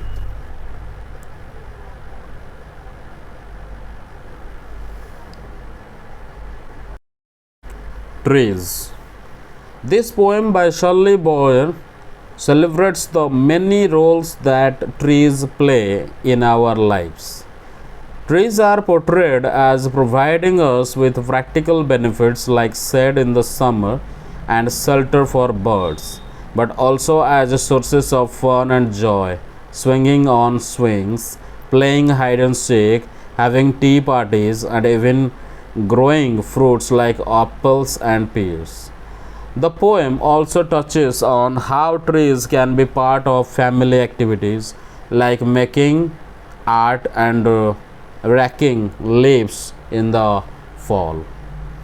The things trees give us are shelter and homes for birds, space for tree houses and swings, a place to hide and play games like hide and seek, shade in summer and a different kind of beauty in winter, fruit like apples and pears, wood for construction, culling timber when chopped down, opportunities for family bonding, painting pictures and raking leaves. Now in details. This poem by Shelley Boyer describes all the wonderful things trees give us and how they are part of our lives. It begins by showing how trees are useful for birds and children. Birds live in trees while children enjoy climbing them, making tree houses and playing on swings. Trees also provide a place for playing games like hide and seek. The poem goes on to describe how trees are fun and useful in different ways. In the summer, they give us cool shade, and in the winter, they don't provide shade but still look beautiful. Trees are also the home of fruits like apples and pears, which grow on them. The poem even mentions the sound of trees being chopped down when people yell timber. Trees also play a role in the family life. Mothers might see a tree and think it would make a lovely picture to paint. Fathers might look at a tree and think about all the leaves they will have to rake in the fall. Overall, the poem shows how trees are not just important for nature but also bring joy, fun, and practicality to our everyday lives. A Tiger in the House. The story A Tiger in the House by Ruskin Bond revolves around a tiger cub named Timothy, found by the narrator's grandfather in the Torai jungle. Grandfather brings Timothy home and he is cared for and raised like a human child. Over time, Timothy forms bonds with other household animals like Toto the monkey and the puppy. However, as Timothy grows older, he becomes more dangerous and grandfather eventually decides to send him to a zoo.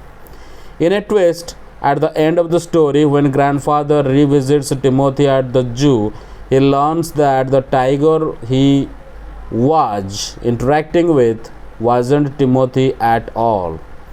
The real Timothy had died 2 months earlier from pneumonia. The tiger grandfather had been talking to was a newly trapped and dangerous tiger. Now, in details. In A Tiger in the House, the story begins with grandfather discovering a tiny tiger cub, Timothy, in the Turai jungle near Dehra. While walking alone in the jungle, grandfather finds the cub hiding under the roots of a banyan tree.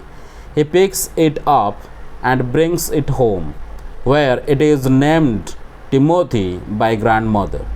The tiger is initially raised on milk fed to him by the family cook Mahmoud. However, the milk proves too rich for Timothy, so he is switched to a diet of raw mutton, cod liver oil, and later pigeons and rabbits. As Timothy grows, he becomes more playful and mischievous. He forms unusual relationships with other animals in the household, including Toto, the monkey, and the small puppy. At first, Timothy is scared of puppy, but gradually becomes more comfortable with it, allowing the puppy to crawl on his back. Timothy's favorite game is stacking anyone who will play with him. The narrator who comes to live with grandfather becomes one of the Timothy's favorites. The tiger creeps up on him, rolling over and pretending to bite his ankles. By this time, Timothy has grown to a size of a full-grown retriever. When taken on walks, people on the road give them a wide berth due to Timothy's size. He also starts to show more independence and spends much of his time lounging on the sofa in the drawing room, sneering at anyone who tries to move him. Timothy develops clean habits, grooming himself like a cat, and sleeps in the cook's quarters. As time goes on, however, Timothy's behavior becomes less friendly. He starts to show signs of aggression and becomes dangerous. When out for walks, he tries to stack small animals like cats or dogs, and there are reports of frenzied poultry cackling at night, followed by feathers being found in the morning. This behavior led to Timothy being chained up more often. His growing aggression, especially toward Mahmud, forces grandfather to make the decision to transfer him to a Jew. Grandfather takes Timothy to Lucknow and arranges for him to be placed in the Jew, where the Jew authorities welcome the well-fed, somewhat civilized tiger. 6 months later, grandfather visits the Jew to check on Timothy. When he arrives at Timothy's cage, the tiger is now full grown with a magnificent striped coat. Grandfather approaches the tiger and they share a brief free union. Timothy allows grandfather to stroke his head and lick his hands, but he becomes wary when a nearby leopard snarls. After some conversation with the keeper, grandfather learns that the tiger he was been interacting with is not Timothy. The keeper reveals that the real Timothy died 2 months earlier from pneumonia, and the tiger grandfather had been petting was a new tiger that had been trapped in the hills. This shocking revelation leaves grandfather speechless. He takes one last look at the tiger, says good night Timothy, and walks away, reflecting on the emotional attachment he had formed with the animal. The story concludes with grandfather leaving the Jew, now deeply aware of the unpredictable nature of wild animals and the emotional bond that can form between humans and animals, no matter how dangerous they may be. The twist at the end, where grandfather realizes he has been interacting with the wrong tiger, adds an element of surprise and reflection on how easily assumptions can be made even in emotional situations. Expert detectives. This passage introduces two young siblings, Nishad and Maya, who are intrigued by a man named Mr. Nath living in their apartment building. Maya is determined to uncover what she believes is his criminal activity, while Nishad is more sympathetic and curious about his mysterious and lonely existence. Their investigation into Mr. Nath's life reveals several strange details. He has no friends, is very thin, and seems to live in isolation. Maya suspects that he is a crook on the run, hiding money and possibly involved in criminal activity, while Nishad wants to understand why Mr. Nath is so lonely and introverted. Maya tries to convince Nishad that Mr. Nath is a criminal by listing facts such as his lack of work, strange behavior, and the mysterious man who visits him on Sundays. However, Nishad is more interested in the personal side of Mr. Nath's life, especially his apartment isolation. The tension between Maya's theory of Mr. Nath being a criminal and Nishad's desire to be his friend is central to this passage, highlighting the contrast between curiosity driven by suspicion and empathy rooted in concern for someone who seems lonely and misunderstood. Now, in details. In this passage, Nishad and Maya, the two siblings, become curious about a mysterious man named Mr. Nath who lives in their apartment building. Maya suspects that Mr. Nath is a criminal based on his isolated lifestyle and his gaunt appearance and his interactions with a strange visitor on Sundays. She compiles a list of suspicious facts about him, including his lack of work and his fact that he never talks to anyone. However, Nishad is more concerned about why Mr. Nath is so lonely and wants to befriend him, believing that He might be a kind person in need of companionship.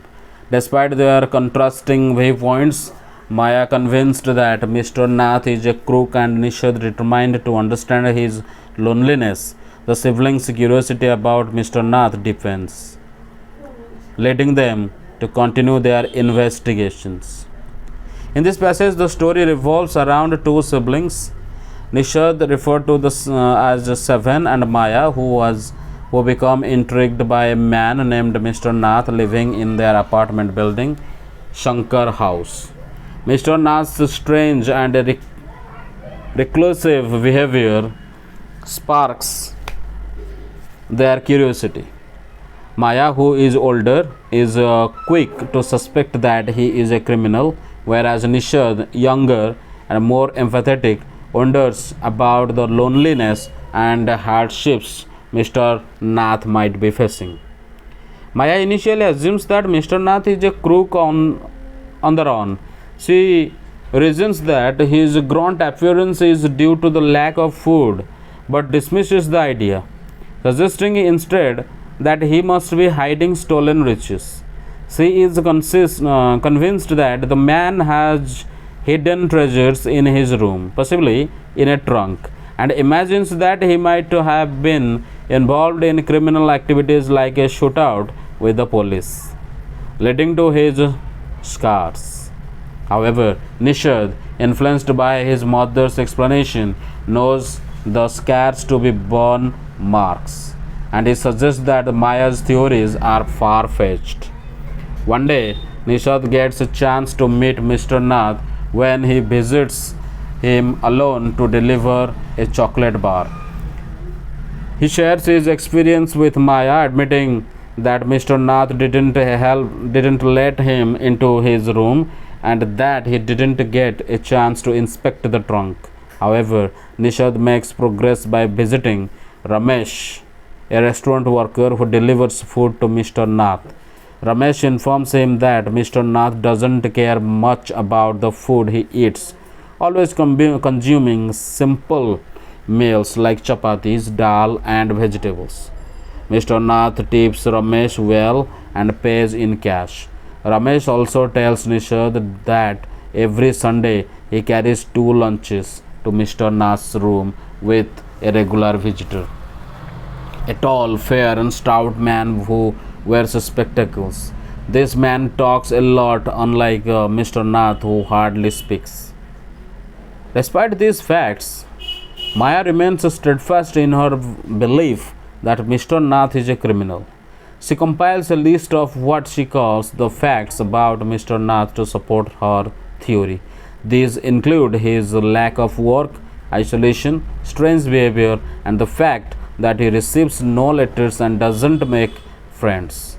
Maya believes his only visitor is his accomplice, who brings him stolen money. Nishad, however, disagrees and argues that the man could just be lonely, suggesting that perhaps nobody has tried to befriend him because of his demeanor. The tension between Maya and Nishad's views escalates when Maya dismisses Nishad's more compassionate approach. Nishad insists on trying to be Mr. Nath's friend and understand his loneliness, while Maya is determined to uncover the criminal side of Mr. Nath's life. Eventually, they clash when Nishad refuses to continue investigating if Maya insists on labeling Mr. Nath a criminal. Nishad, in his own way, wants to uncover the reasons behind Mr. Nath's isolation, his thinness, and his lack of friends. He believes there is more to Mr. Nath than Maya's theory of him being a crook. The passage ends up with the siblings at an impasse, each fixated on their own view of Mr. Nath, Maya believing he is a criminal and Nishad wanting to know the truth behind his lonely existence. The underlying themes include curiosity, empathy, and the tension between suspicion, and understanding. This detailed summary explores the characters' contrasting perspectives and their growing curiosity about Mr. Nath, setting the stage for further revelations about his past. Mystery of the Talking Fan. The poem Mystery of the Talking Fan by Maud Robin is playful and whimsical. It imagines a fan that once made mysterious chatter like sounds, leading to a curiosity about what it might be saying. The fan, though, is eventually silenced when someone oils its motor, ending the mystery and making it run quietly. The poem contrasts the noisy and mysterious fan with the calm, smooth operation once it's fixed. This shift from noise to silence might suggest how sometimes curiosity or mystery fades once the problem is solved, or it could reflect a desire for quiet and calm. The poem Mystery of the Talking Fan. The poet imagines a fan that makes mysterious noises, almost as if it's talking. The poet wonders what the fan might be saying, but the mystery ends when someone oils the fan's motor. After that, the fan runs quietly and the mystery is gone. The poem is about how something mysterious can lose its charm when it is fixed and made normal again. Now, in details. In the poem Mystery of the Talking Fan, the poet describes a ceiling fan that once made strange noises, as if it were talking. The speaker wonders what the fan is saying, but they can't quite hear it clearly, and they hope it doesn't really matter. The noise of the fan is mysterious, and the speaker enjoys the curiosity of it. However, one day someone oils the fan's motor to fix it, and after that, the fan stops making noise. It starts running smoothly and quietly, just like still water. With the noise gone, the mystery of the talking fan is spoiled, and everything becomes normal again. The poem plays with the idea of how a strange and mysterious situation can become dull once it is fixed, and the excitement of the unknown is lost. An Alien Hand. This story, titled An Alien Hand by Jayant Narlikar, introduces the idea of life beyond Earth, exploring the theme through a fictional planet with a society living underground. Tillu, a curious young boy, longs to understand the world outside the underground habitat and is intrigued by his father's daily trips to the surface. Eventually, Tillu sneaks through a secret passage only to find that the surface of the planet is inhospitable.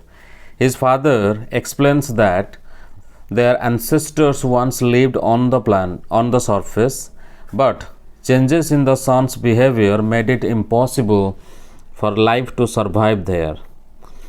The story also includes a subplot where an alien spacecraft is detected near the planet, prompting a response from the planet's leaders. When Tillu's curiosity leads to a malfunction of the spacecraft's mechanical hand, the situation mirrors the Viking mission's attempt to find life on Mars.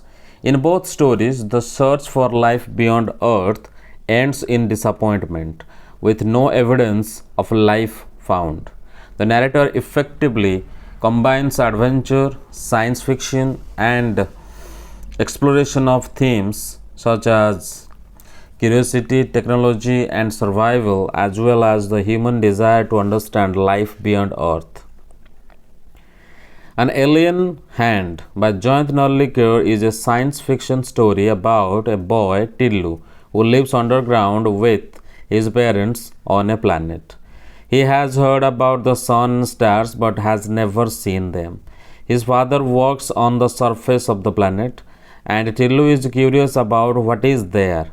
One day he sneaks into a secret passage and tries to reach the surface but is caught by security. His father explains to him that the surface is too dangerous for normal people to survive because the air is too thin and the temperature is freezing. Their ancestors lived on the surface, but due to a change in the sun, it became uninhabitable. Now they live underground with special technology to help them survive. The story also involves an alien spacecraft that appears near their planet. The leaders of the planet discuss how to react to it. Tillu, in his excitement, accidentally presses a button that stops the spacecraft's mechanical hand from working. Later, the story compares this situation to NASA's Viking mission to Mars, which also failed to find any signs of life on the planet. The story teaches about curiosity, the importance of technology, and the search for life beyond Earth. An Alien Hand by John Nolliker is a science fiction story about a boy named Tillu who lives on a planet beneath the surface with his parents. The people on this planet live underground because the surface is too dangerous. Tillu has heard stories about the sun and stars but has never seen them because they are all hidden beneath the ground. He is curious about what is outside and often wonders why his father goes to work every day through a secret passage. Tillu's father is one of the few people allowed to go to the surface.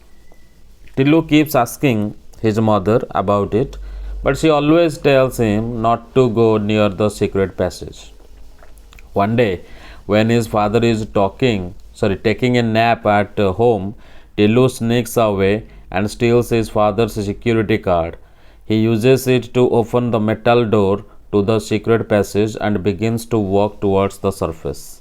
The passage leads to upward, and Tillu is excited because he hopes to see the sun or stars. However, before he can reach the surface, the security systems detect him and send him photo to the central and send his photo to the central bureau where it is checked. A security officer catches Tillu and brings him back to his worried mother. His father, who is now awake, explains to Tillu that the surface is not safe for ordinary people. The air is too thin to breathe, and the temperature is so cold that it would freeze someone to death. His father continues, saying that he wears a special suit to survive on the surface with oxygen and warm clothing, and his boots are made for walking on the harsh surface. He also tells Tillu that their ancestors lived on the surface for millions of years. However, the sun changed over time, making it impossible for living creatures like birds, animals, and fish to survive. Now the people live underground, relying on technology powered by solar energy to stay alive. Tillu asks if he can join his father's team when he grows up. His father agrees but tells him to listen to his parents and be a good boy. The story then shifts to a big event that happens the next day. Tillu's father goes to work and finds everyone in the central room excited about an alien spacecraft approaching their planet. They have been watching it on a TV screen. The spacecraft is from another planet, and no one knows who it is or what it wants. The leaders of the planet meet to discuss how to react. They consider destroying the spacecraft but decide not to because it might reveal their existence. Instead, they choose to observe it quietly. However, the spacecraft lands on the planet and Tillu's father is watching it in the central room when Tillu accompanies him. Tillu, excited to see the spacecraft, accidentally presses an important red button. This causes the mechanical hand of the spacecraft to stop working. The people in the control room are shocked, and Tillu's father quickly fixes the situation. But the spacecraft's hand doesn't work again. Later, NASA reports that the mechanical hand of the spacecraft, which was supported to collect soil samples on Mars, had stopped working for unknown reasons. This is a part of the Viking mission, which was trying to find signs of life on Mars. But no life was found. The story shows a similar situation where Tillu's accidental action stops the alien hand from working, much like the Viking mission's failure to find life on Mars. In the end, the story highlights the curiosity of Tillu, the mystery of space exploration, and how the search for life on other planets can lead to unexpected outcomes. It also reflects on the dangers of the surface and the idea that life beyond Earth remains a mystery. The invention of Vita Onk. In the story, the invention of Vita Onk, Mr. Willy Wonka first creates a potion called Wonka White that makes people younger, but it is too strong, causing some people to disappear and become negative ages. To fix this, Mr. Wonka decides to create something that will make people older instead. He begins by asking himself two questions. What is the oldest living thing in the world, and what lives the longest? He discovers that the oldest living thing is a tree called the bristlecone pine, which can live for over 4,000 years. Mr. Wonka travels the world, gathering bits from every old creatures and things like a 168-year-old Russian farmer's toenail clippings, a 200-year-old tortoise egg, and a 700-year-old creature's bones. After experimenting in his inventing room, he creates a special liquid called Vita Onk. When he gives it to an Oompa Loompa, he immediately ages, becoming 75 years old. This is how Vita Onk is invented, a potion that can make people older. Now in details. In the invention of Vita Onk, Mr. Willy Wonka, the famous inventor, first creates a potion called Wonka White. This potion is meant to make people younger. However, the potion is too powerful, and some people start to disappear because their age becomes negative. For example, one person turns into minus 87, which means they have to wait 87 years before they can come back to the normal world. This problem forces Mr. Wonka to think of a new invention, something that is make people older instead of younger. Mr. Wonka starts by asking himself two important questions. What is the oldest living thing in the world? What lives longer than anything else? After thinking for a while, he realizes that the oldest living thing is a tree called bristlecone pine, which grows in Nevada, USA. These trees can live for over 4,000 years. Mr. Wonka decides to use this as inspiration for his new invention. He jumps into his great glass elevator and travels all over the world to collect special ingredients from the oldest creatures and the things he can find. Some of the things he gathers include a pint of sap from the 4,000-year-old bristlecone pine, toenail clippings from a 168-year-old Russian farmer, an egg laid by a 200-year-old tortoise from Tonga, a tail from a 51-year-old horse in Arabia, the whiskers of a 36-year-old cat named Crumpets, the tale of a 207-year-old giant rat from Tibet and many other old things. Mr. Wonka collects all these special items and takes them back to his inventing room. He boils, mixes, and tests these ingredients to create a special black liquid. After completing the recipe, he gives 4 drops of this liquid to a brave 200-year-old Oompa Loompa. Immediately after drinking it, the Oompa Loompa starts to shrink, wrinkle, and grow old. His hair falls out, his teeth loosen, and he quickly becomes a 75-year-old man. This is how Mr. Wonka invents Beta Onk, a magical substance that can make people older. With this new invention, Mr. Wonka can now make people age quickly, just as his previous invention made them younger.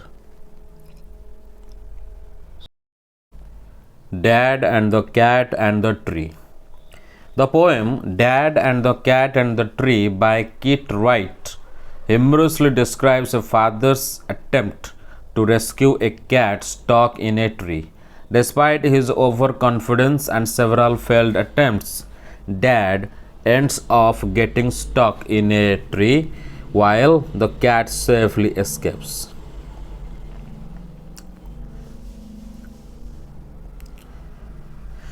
In the poem Dad and the Cat and the Tree, a cat gets stuck in a tree and Dad tries to rescue it. He thinks climbing is easy, but his attempts keep going wrong. First, he tries using a ladder, but it slips and he falls into the flower bed. Next, he tries climbing the tree, but a branch breaks and he falls again. Finally, he climbs the garden wall and leaps to the cat, landing on it. The cat safely jumps down, but Dad gets stuck in the tree. In the end, the cat is fine, but Dad is still stuck, showing that things didn't go as planned. In the poem Dad and the Cat and the Tree, a cat gets stuck in a tree and needs help to calm down. Dad says he can handle it and confidently tells everyone to leave it to him. Mom wants him not to fall, but Dad is sure he can do it. Plan A. Dad first tries to use a ladder from the garden shed to climb the tree. However, the ladder slips and Dad falls into the flower bed. He brushes off the dirt and tells everyone not to worry. Plan B. Next, Dad decides to climb the tree directly. He swings onto a branch, but the branch breaks and Dad falls again. Mom is worried and tells him to stop before he hurts himself, but Dad refuses to listen. Plan C. Now Dad tries climbing the garden wall. This time he doesn't fall. He leaps into the tree and lands right on top of the cat. The cat jumps to the ground safely, happy to be out of the tree. But poor Dad is stuck in the tree, while the cat is fine. Dad is still stuck up there, looking a little foolish. The poem shows how Dad's overconfidence leads to funny accidents, and in the end, he needs help himself. Garden Snake. This poem, Garden Snake by Muriel L. Sohn, presents a perspective on snakes that challenges the common fear people have towards them. Through the speaker's initial reaction, running away from the snake, the poem reflects the natural human instinct to be afraid of snakes. However, the speaker then shares their mother's explanation that not all snakes are dangerous. In fact, some are helpful as they feed on insects, highlighting the positive role that even a seemingly frightening creature can play in nature. The final lines emphasize the speaker's change of heart as they now recognize the snake as harmless and acknowledge its role in the ecosystem. In the poem Garden Snake by Muriel L. Sohn, the speaker initially runs away upon seeing a snake, as many people believe that snakes are dangerous. However, the speaker's mother explains that some snakes are harmless and help by eating insects. The speaker then watches the snake calmly as it moves through the grass, understanding that it is a harmless garden snake. The poem highlights how some creatures, though feared, can play a beneficial role in nature. In the poem Garden Snake by Muriel L. Sohn, the speaker talks about their experience of seeing a snake. At first, they are scared and run away because most people think snakes are dangerous. However, the speaker's mother tells them that not all snakes are harmful. Some, like the garden snake, are actually helpful because they eat insects. The speaker then feels reassured and decides to watch the snake as it moves through the grass. They realize that the snake is harmless and not something to be afraid of. The poem teaches that even creatures that seem scary, like snakes, can be good and play an important role in nature. National War Memorial. The memorial being referred to in the letter is the National War Memorial, located in New Delhi, India. It is inaugurated by Prime Minister Narendra Modi in February 2019 and serves as a tribute to brave Indian soldiers, the brave Indian soldiers who have made the ultimate sacrifice for the country. The memorial is spread over 40 acres near India Gate and includes various sections, including the Amar Jawan Jyoti to commemorate the fallen heroes. It is dedicated to soldiers who fought in wars such as the Indo-China conflict, Indo-Pak wars, and the Kargil War, among others. The letter is written by Soumya to her friend Anand, sharing her experience of visiting the National War Memorial in New Delhi. Soumya talks about the importance of the memorial, which honors the brave soldiers who sacrificed their lives for India's freedom and security. She describes the memorial's design, including the Amar Jawan Jyoti, an eternal flame to remember the soldiers, and the different circles that represent immortality, bravery, sacrifice, and protection.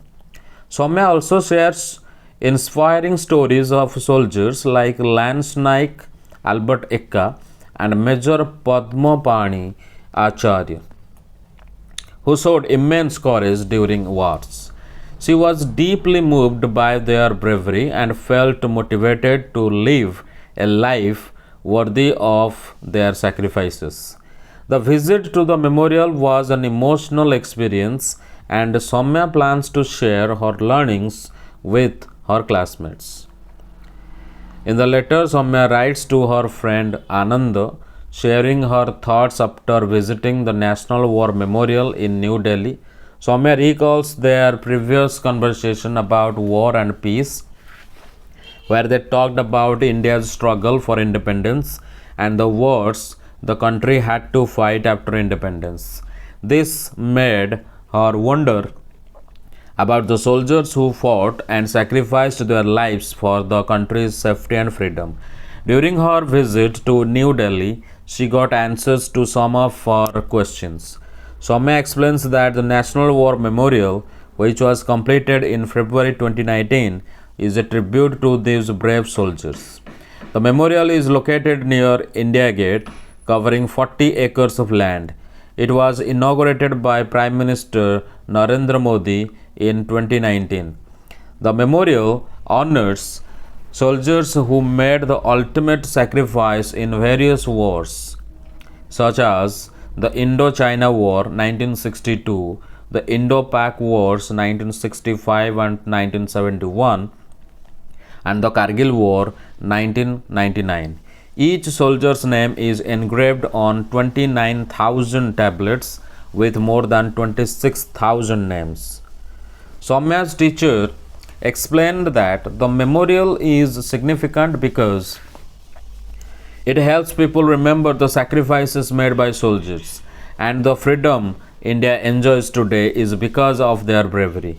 She also shares that some soldiers were awarded the Param Chakra, India's highest wartime gallantry award, for their courage. Soumya mentions Lance Naik Albertica, who was awarded the PBC posthumously for his bravery during the 1971 war. Next, Soumya describes her emotional experience while visiting the memorial. She shares the story of Lance Naik Albertica, who fought bravely and made the ultimate sacrifice during the war. His story inspired Soumya to be brave like him if she ever joins the army. As Soumya continued her visit, she came across the Amar Jawan Jyoti, an eternal flame that honors soldiers who died in 1971 war. The memorial now includes this flame, which was previously lit under India Gate, as a symbol of respect for the fallen heroes. Soumya also describes the four main sections of the memorial, which are called chakras, and circles. Each chakra represents an important aspect of the soldier's sacrifices.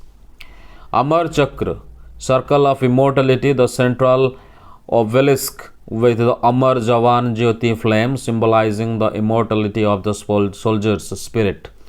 Birta Chakra, circle of bravery.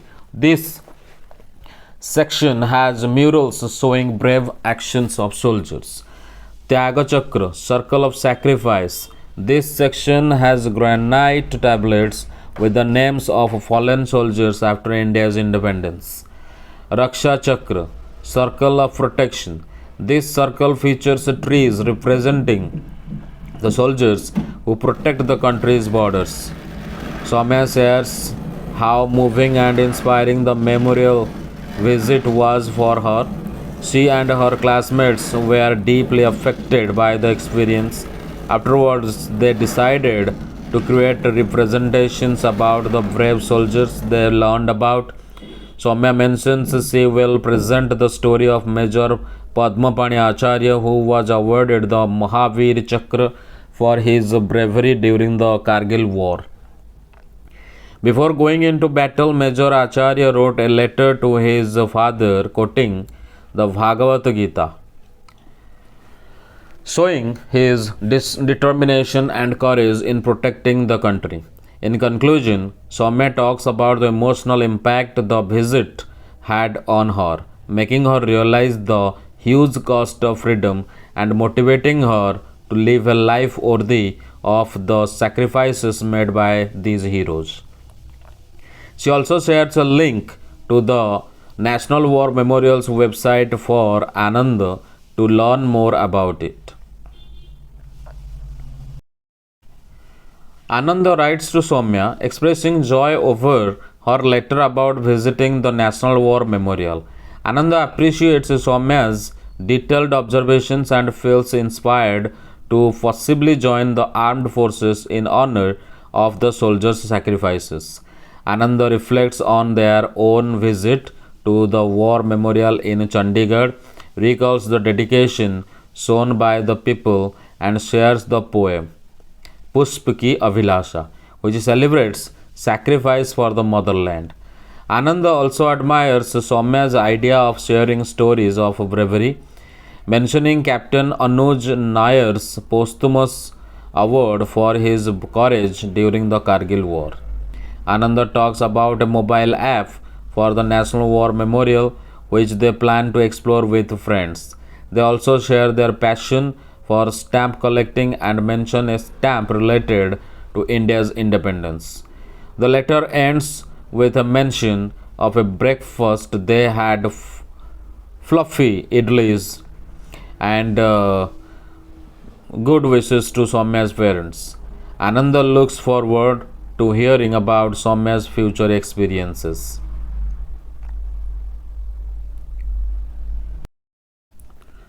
Ananda writes a heartfelt letter to Soumya expressing how much they enjoyed reading about her visit to the National War Memorial in Delhi.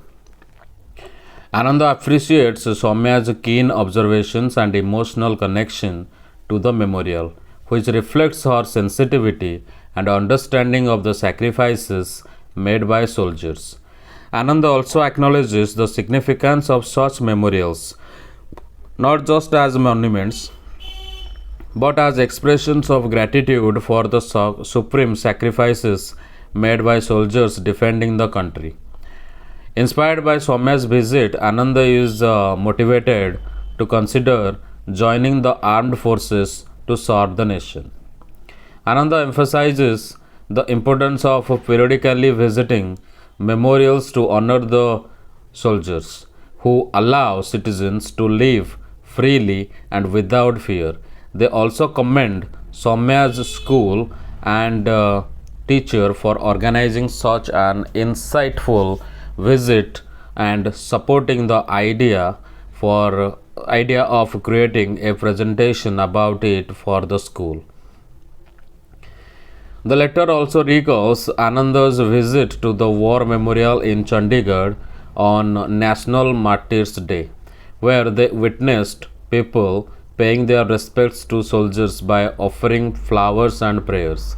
This experience prompted Ananda to reflect on a poem by Makhanlal Chaturvedi, Pushp Ki Abhilasha, which expresses the desire to die for the motherland, symbolized through the image of a flower offering itself to a warrior's path. Ananda shares how inspired they are by Soumya's idea of presenting stories of bravery and sacrifice from India's soldiers, and feels that such stories remind people of the greater challenges faced by others, which help perspective on personal struggles. Ananda also mentions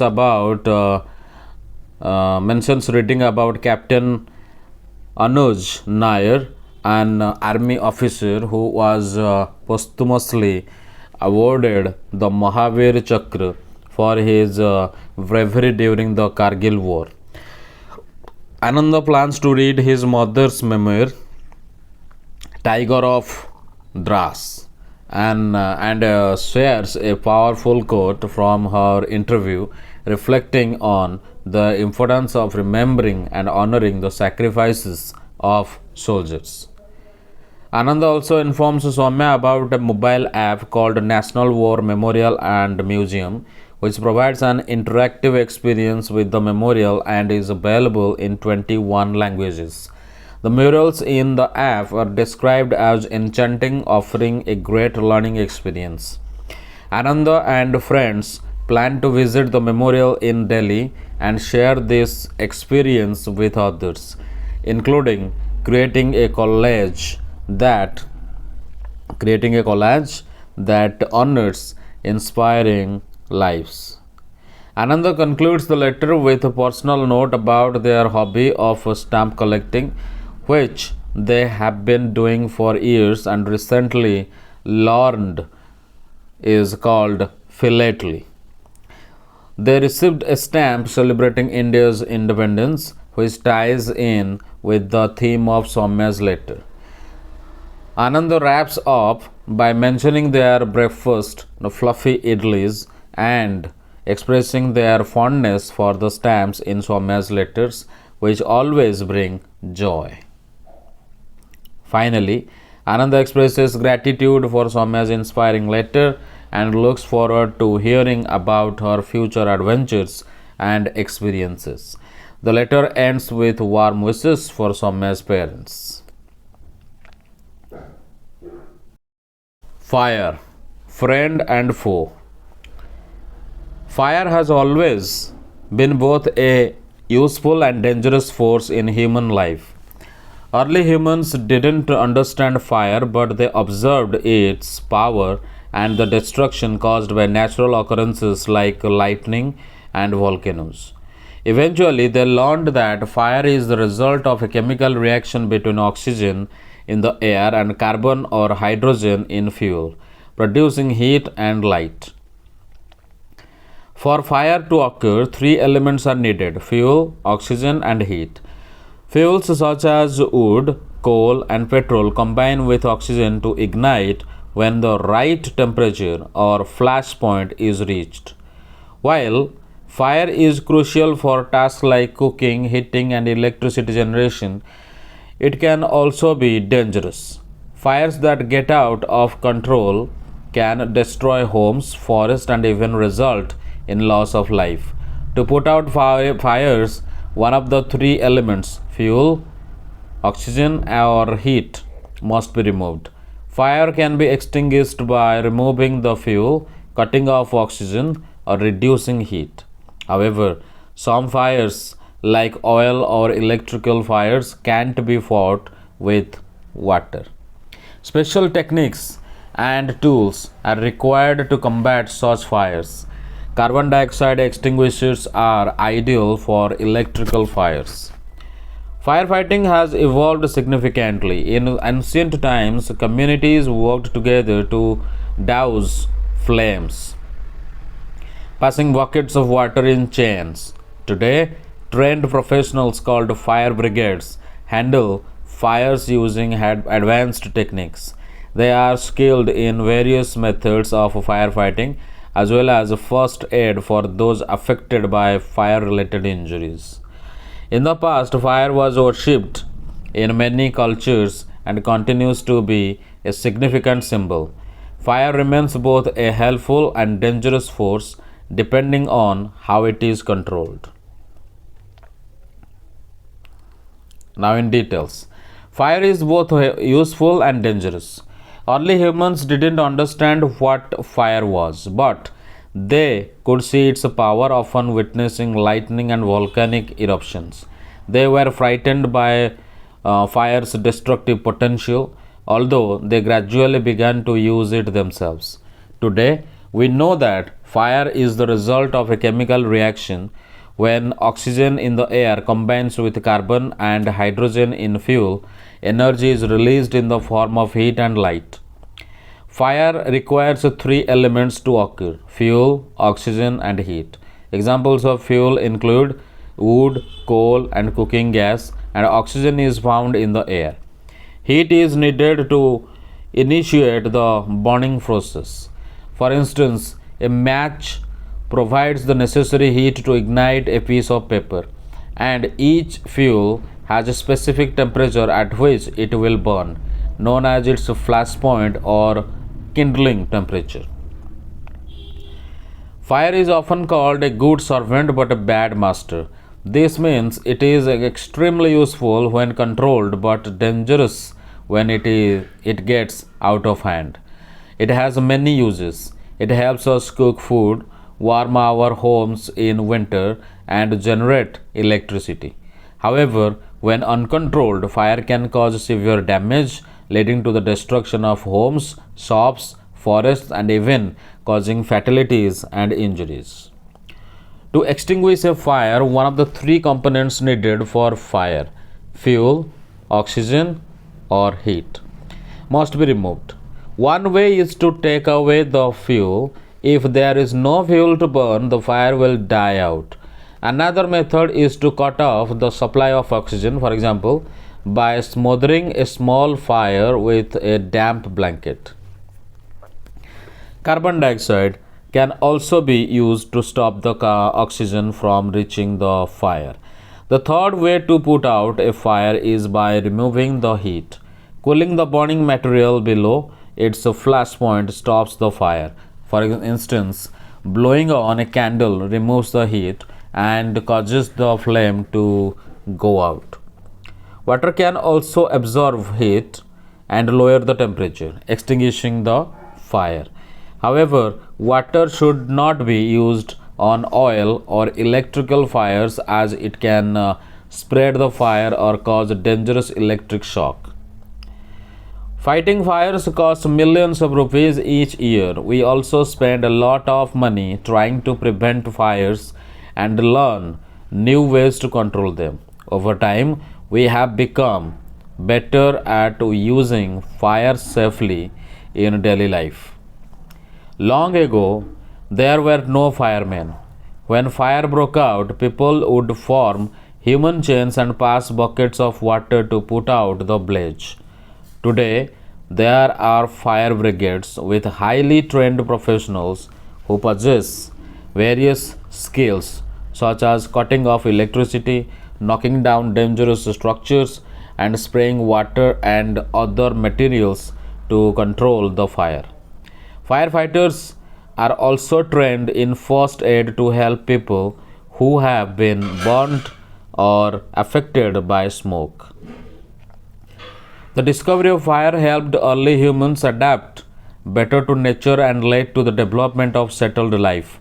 Fire is still worshipped in many cultures today, representing both a powerful force and a symbol of human progress. However, when fire is not controlled, it remains a dangerous threat.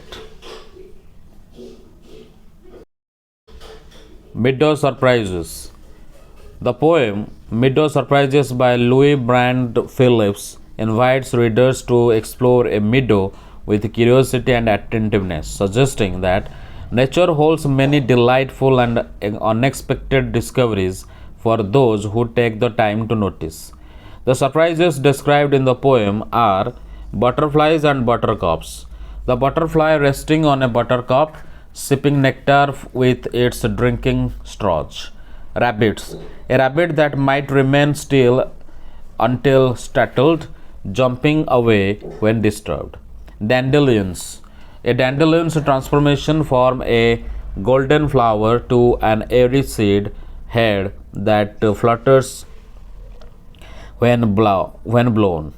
Nature's homes. Various natural shelters like burrows, nests, and ant mounds. The message of the poem encourages careful observation and listening to uncover the hidden wonders of a meadow. Would you like a meadow? Okay. In details. In the poem Meadow Surprises by Louis Brand Phillips, the speaker invites readers to explore a meadow, whether it be a green field, park, or an area with trees. The poem emphasizes that a keen eye and a sharp ear are needed to notice the hidden wonders of nature. The poem begins by suggesting that meadows are full of surprises for those who take the time to observe and listen. The speaker encourages the reader to walk softly through the grass and listen closely to the sounds of nature, such as those by a nearby brook. One of the surprises in the meadow is a butterfly, which may be seen resting on a buttercup. As the butterfly unfolds its drinking straws, it drinks the nectar from the flower. This moment captures the delicate interaction between the butterfly and its environment. Next, the poem describes a rabbit that is sitting very still in the meadow. At first, it may be difficult to spot, but when it hops away, it becomes visible. This highlights how nature can sometimes be hidden in plain sight, requiring careful observation to uncover. The poem also touches on the transformation of the dandelion. Its golden flower head has changed into a puffball of seeds, which flutter away when blown. This change represents the passage of time and the natural cycles within the meadow. The speaker then directs attention to the homes in the meadow. burrows, nests beneath tall grasses, and the ant mound. These burrows and nests represent the hidden lives of creatures living in the meadow, further showing how the environment is full of surprises waiting to be discovered. The final stanza reflects the idea that meadows are full of surprises and offers a reminder that by looking and listening carefully, one can uncover these secrets of nature. The poem encourages a mindful exploration of the natural world and suggests that there is much to be learned if we take the time to observe. Overall, the poem reflects on the beauty and wonders of nature, encouraging a deeper connection with the environment through active engagement and observation. A bicycle in good repair. The narrator agrees to go on a long bicycle ride with a friend who arrives late. The friend inspects the bicycle and, despite the narrator's warnings, starts meddling with the machine. He shakes the front wheel, claiming it wobbles, and disassembles parts of the bicycle, causing several small balls to fall out. The friend becomes frantic, and they spend time searching for the lost balls. As the friend continues working on the bicycle, he begins to take apart the gear case, despite the narrator's attempts to stop him. The friend's actions become increasingly chaotic, and the bicycle undergoes more damage. Eventually, after struggling to fix the machine, the friend admits his mistake but remains confident, even though the bicycle now wobbles worse than before. In the end, the narrator, despite being exasperated, appreciates the friend's cheerful disposition and confidence. After a lengthy struggle, the friend is sent home dirty and exhausted, and the bicycle is left in poor condition. The story humorously highlights the consequences of unskilled meddling with something that is not fully understood. Now, in details. A Bicycle in Good Repair by Jerome K. Jerome. The story begins with the narrator's friend proposing a long bicycle ride the next day, to which the narrator agrees. The narrator wakes up early in preparation for the ride, feeling proud of his early start. However, his friend arrives half an hour late. Despite this, the weather is lovely and the two prepare for the ride. Upon seeing the bicycle, the friend remarks that it is a good looking machine and asks how it runs. The narrator humorously replies that it works well in the morning but becomes a little stiff after lunch. His friend, eager to inspect the bicycle, grabs hold of the front wheel and shakes it violently. The narrator, disapproving of this action, warns him not to do it as it might hurt the bike. He feels as if his friend is walking his dog and reacts with annoyance. The friend then claims that the front wheel wobbles. The narrator disagrees, insisting that it doesn't wobble unless it is shaken. Despite this, the friend expresses concern, declaring it dangerous and asking for a hammer. The narrator reluctantly agrees, thinking his friend may know something about bicycle repair. When he returns from the tool shed, he finds his friend sitting on the ground with the front wheel between his legs, having dismantled part of the machine. The friend claims that the bearings are all wrong. The narrator tries to stop him, suggesting they should just put the bike back together and ride, but the friend insists on continuing the repair. In his eagerness, the friend unscrews something causing a dozen small balls to roll out across the gravel path. He panics and urges the narrator to stop him, catch them. Urges the narrator to help him catch them. After searching for a while, they collect 16 balls, which the friend carefully places in the narrator's hat for safekeeping. The narrator reflects that this was not a wise decision, but agrees to the plan.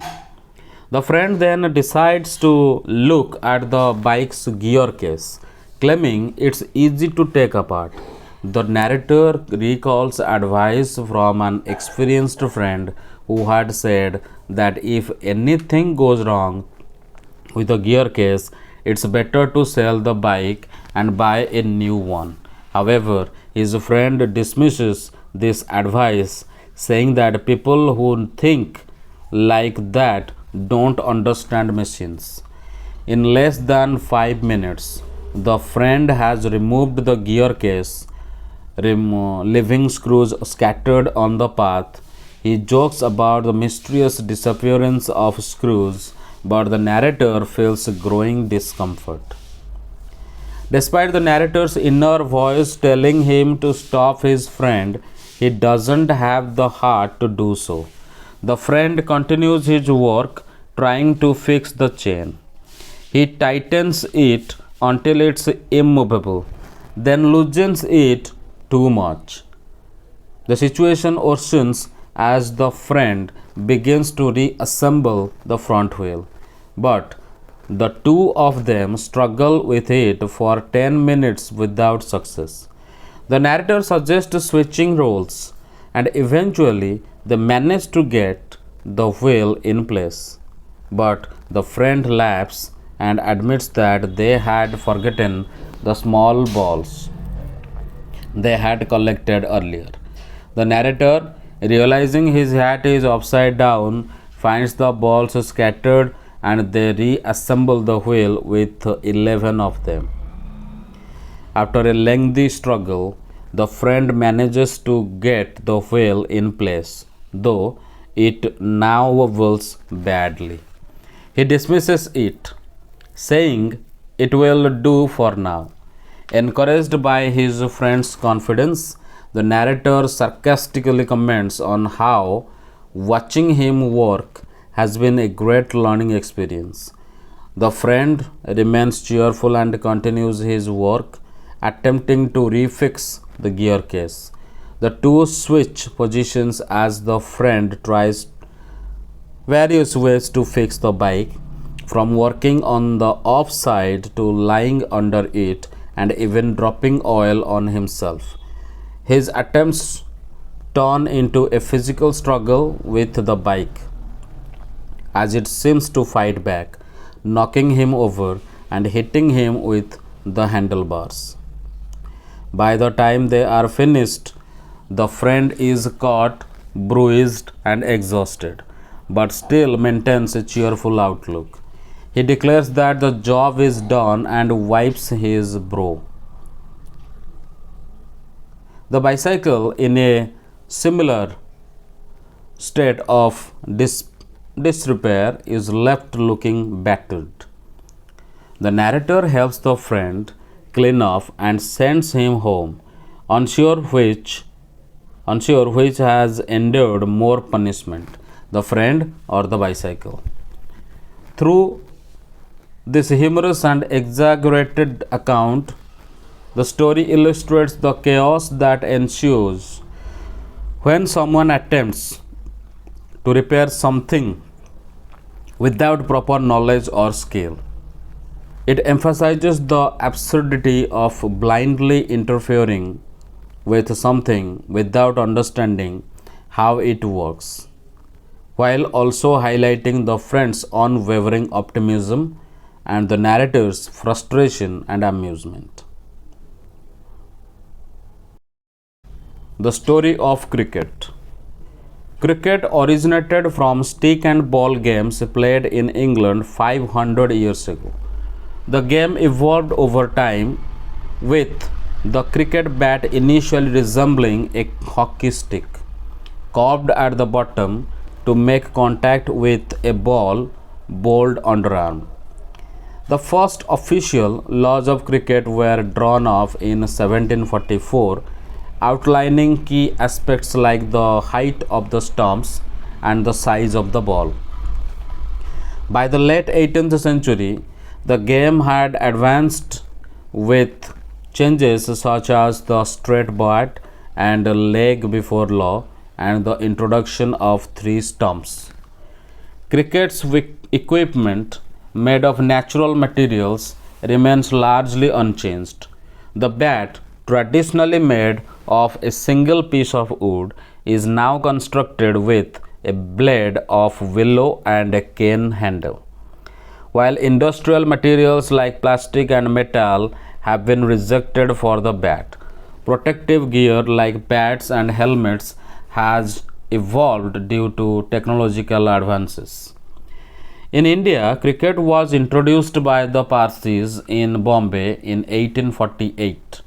The Parsis faced prejudice from the British elite but eventually founded their own cricket clubs. The first test match was played in 1932, long before India gained independence. The game continued to grow with the global popularity of cricket and television coverage broadening its audience, especially in South Asia, making Indian cricketers some of the best paid and most famous in the world. This transformation was a result of several factors, including the rise of professional cricketers, the dominance of one day cricket over test cricket, and the globalization of the sport. Now, in details. Cricket has a long history with roots tracing back to England about 500 years ago. It evolved from the various stick and ball games, and the word bat itself comes from an old English term for a stick or club. By the 17th century, cricket had developed into a distinct game. Early cricket bats were carved, resembling hockey sticks, as the ball was bowled underarm along the ground, and this curve helped the batsman make contact with the ball. One of the unique aspects of cricket is the length of test matches, which can extend for 5 days and still end in a draw. Unlike other team sports like football or baseball, which have much shorter durations. Another distinguishing feature of cricket is the fixed length of the pitch, that is 22 yards, but the size or shape of the playing ground can vary. Some cricket grounds are oval shaped like the Adelaide Oval, while others are almost circular, such as Chepauk in Chennai. A six at one ground may require the ball to travel a much greater distance than at another. These peculiarities in the sport have historical roots, as cricket was the first modern team sport to be codified. The first written laws of cricket were established in 1744, specifying important details like the height of the stumps, that is 22 inches, and the distance between them 22 yards. The evolution of the game saw several key changes, such as the transition from underarm bowling to overarm bowling in the 1760s and 1770s. This allowed for greater speed and spin and led to a replacement of the curved bat with a straight bat. The width of the bat was limited to 4 inches, and the bat on the ball's weight is set between 5.5 to 5 quarter ounces. In 1774, the first leg before law was introduced, and around the same time a third stump became common. By 1780, major matches had extended to 3 days, and the first six-seamed cricket ball was created. Cricket's equipment has largely remained faithful to its pre-industrial origins, with bats made of natural materials like leather, cork, and twine. Traditionally, bats were made from a single piece of wood, but modern bats consist of two parts, a willow blade and a cane handle. Unlike sports like golf or tennis, cricket has resisted the use of industrial or man made materials like plastic or metal for the bat. However, technological advances have influenced protective gear such as the introduction of pads in 1848, gloves, and modern helmets made of metal and lightweight synthetic materials. In India, cricket's roots trace back to the Parsis in Bombay. The Parsis, an early westernized community in India, were the first to form a cricket club in 1848. The Oriental Cricket Club, with financial support from Parsi businessmen, despite facing prejudice from the British colonial authorities and the whites only Bombay Gymkhana Club, the Parsis continued to develop the sport. The rivalry between the Parsis and the Gymkhana culminated in a Parsi victory over the Gymkhana in 1889, just a few years after the founding of the Indian National Congress. India entered the world of Test cricket in 1932, long before the country became independent. At that time, Test cricket was organized as a contest between different parts of the British Empire, not sovereign nations. The first Test match was played between England and Australia when Australia was still a colony. Even the West Indies, a collection of small Caribbean nations, were British colonies until after World War II. In modern times, television coverage revolutionized the sport by expanding its audience and making the game accessible even in small towns and villages.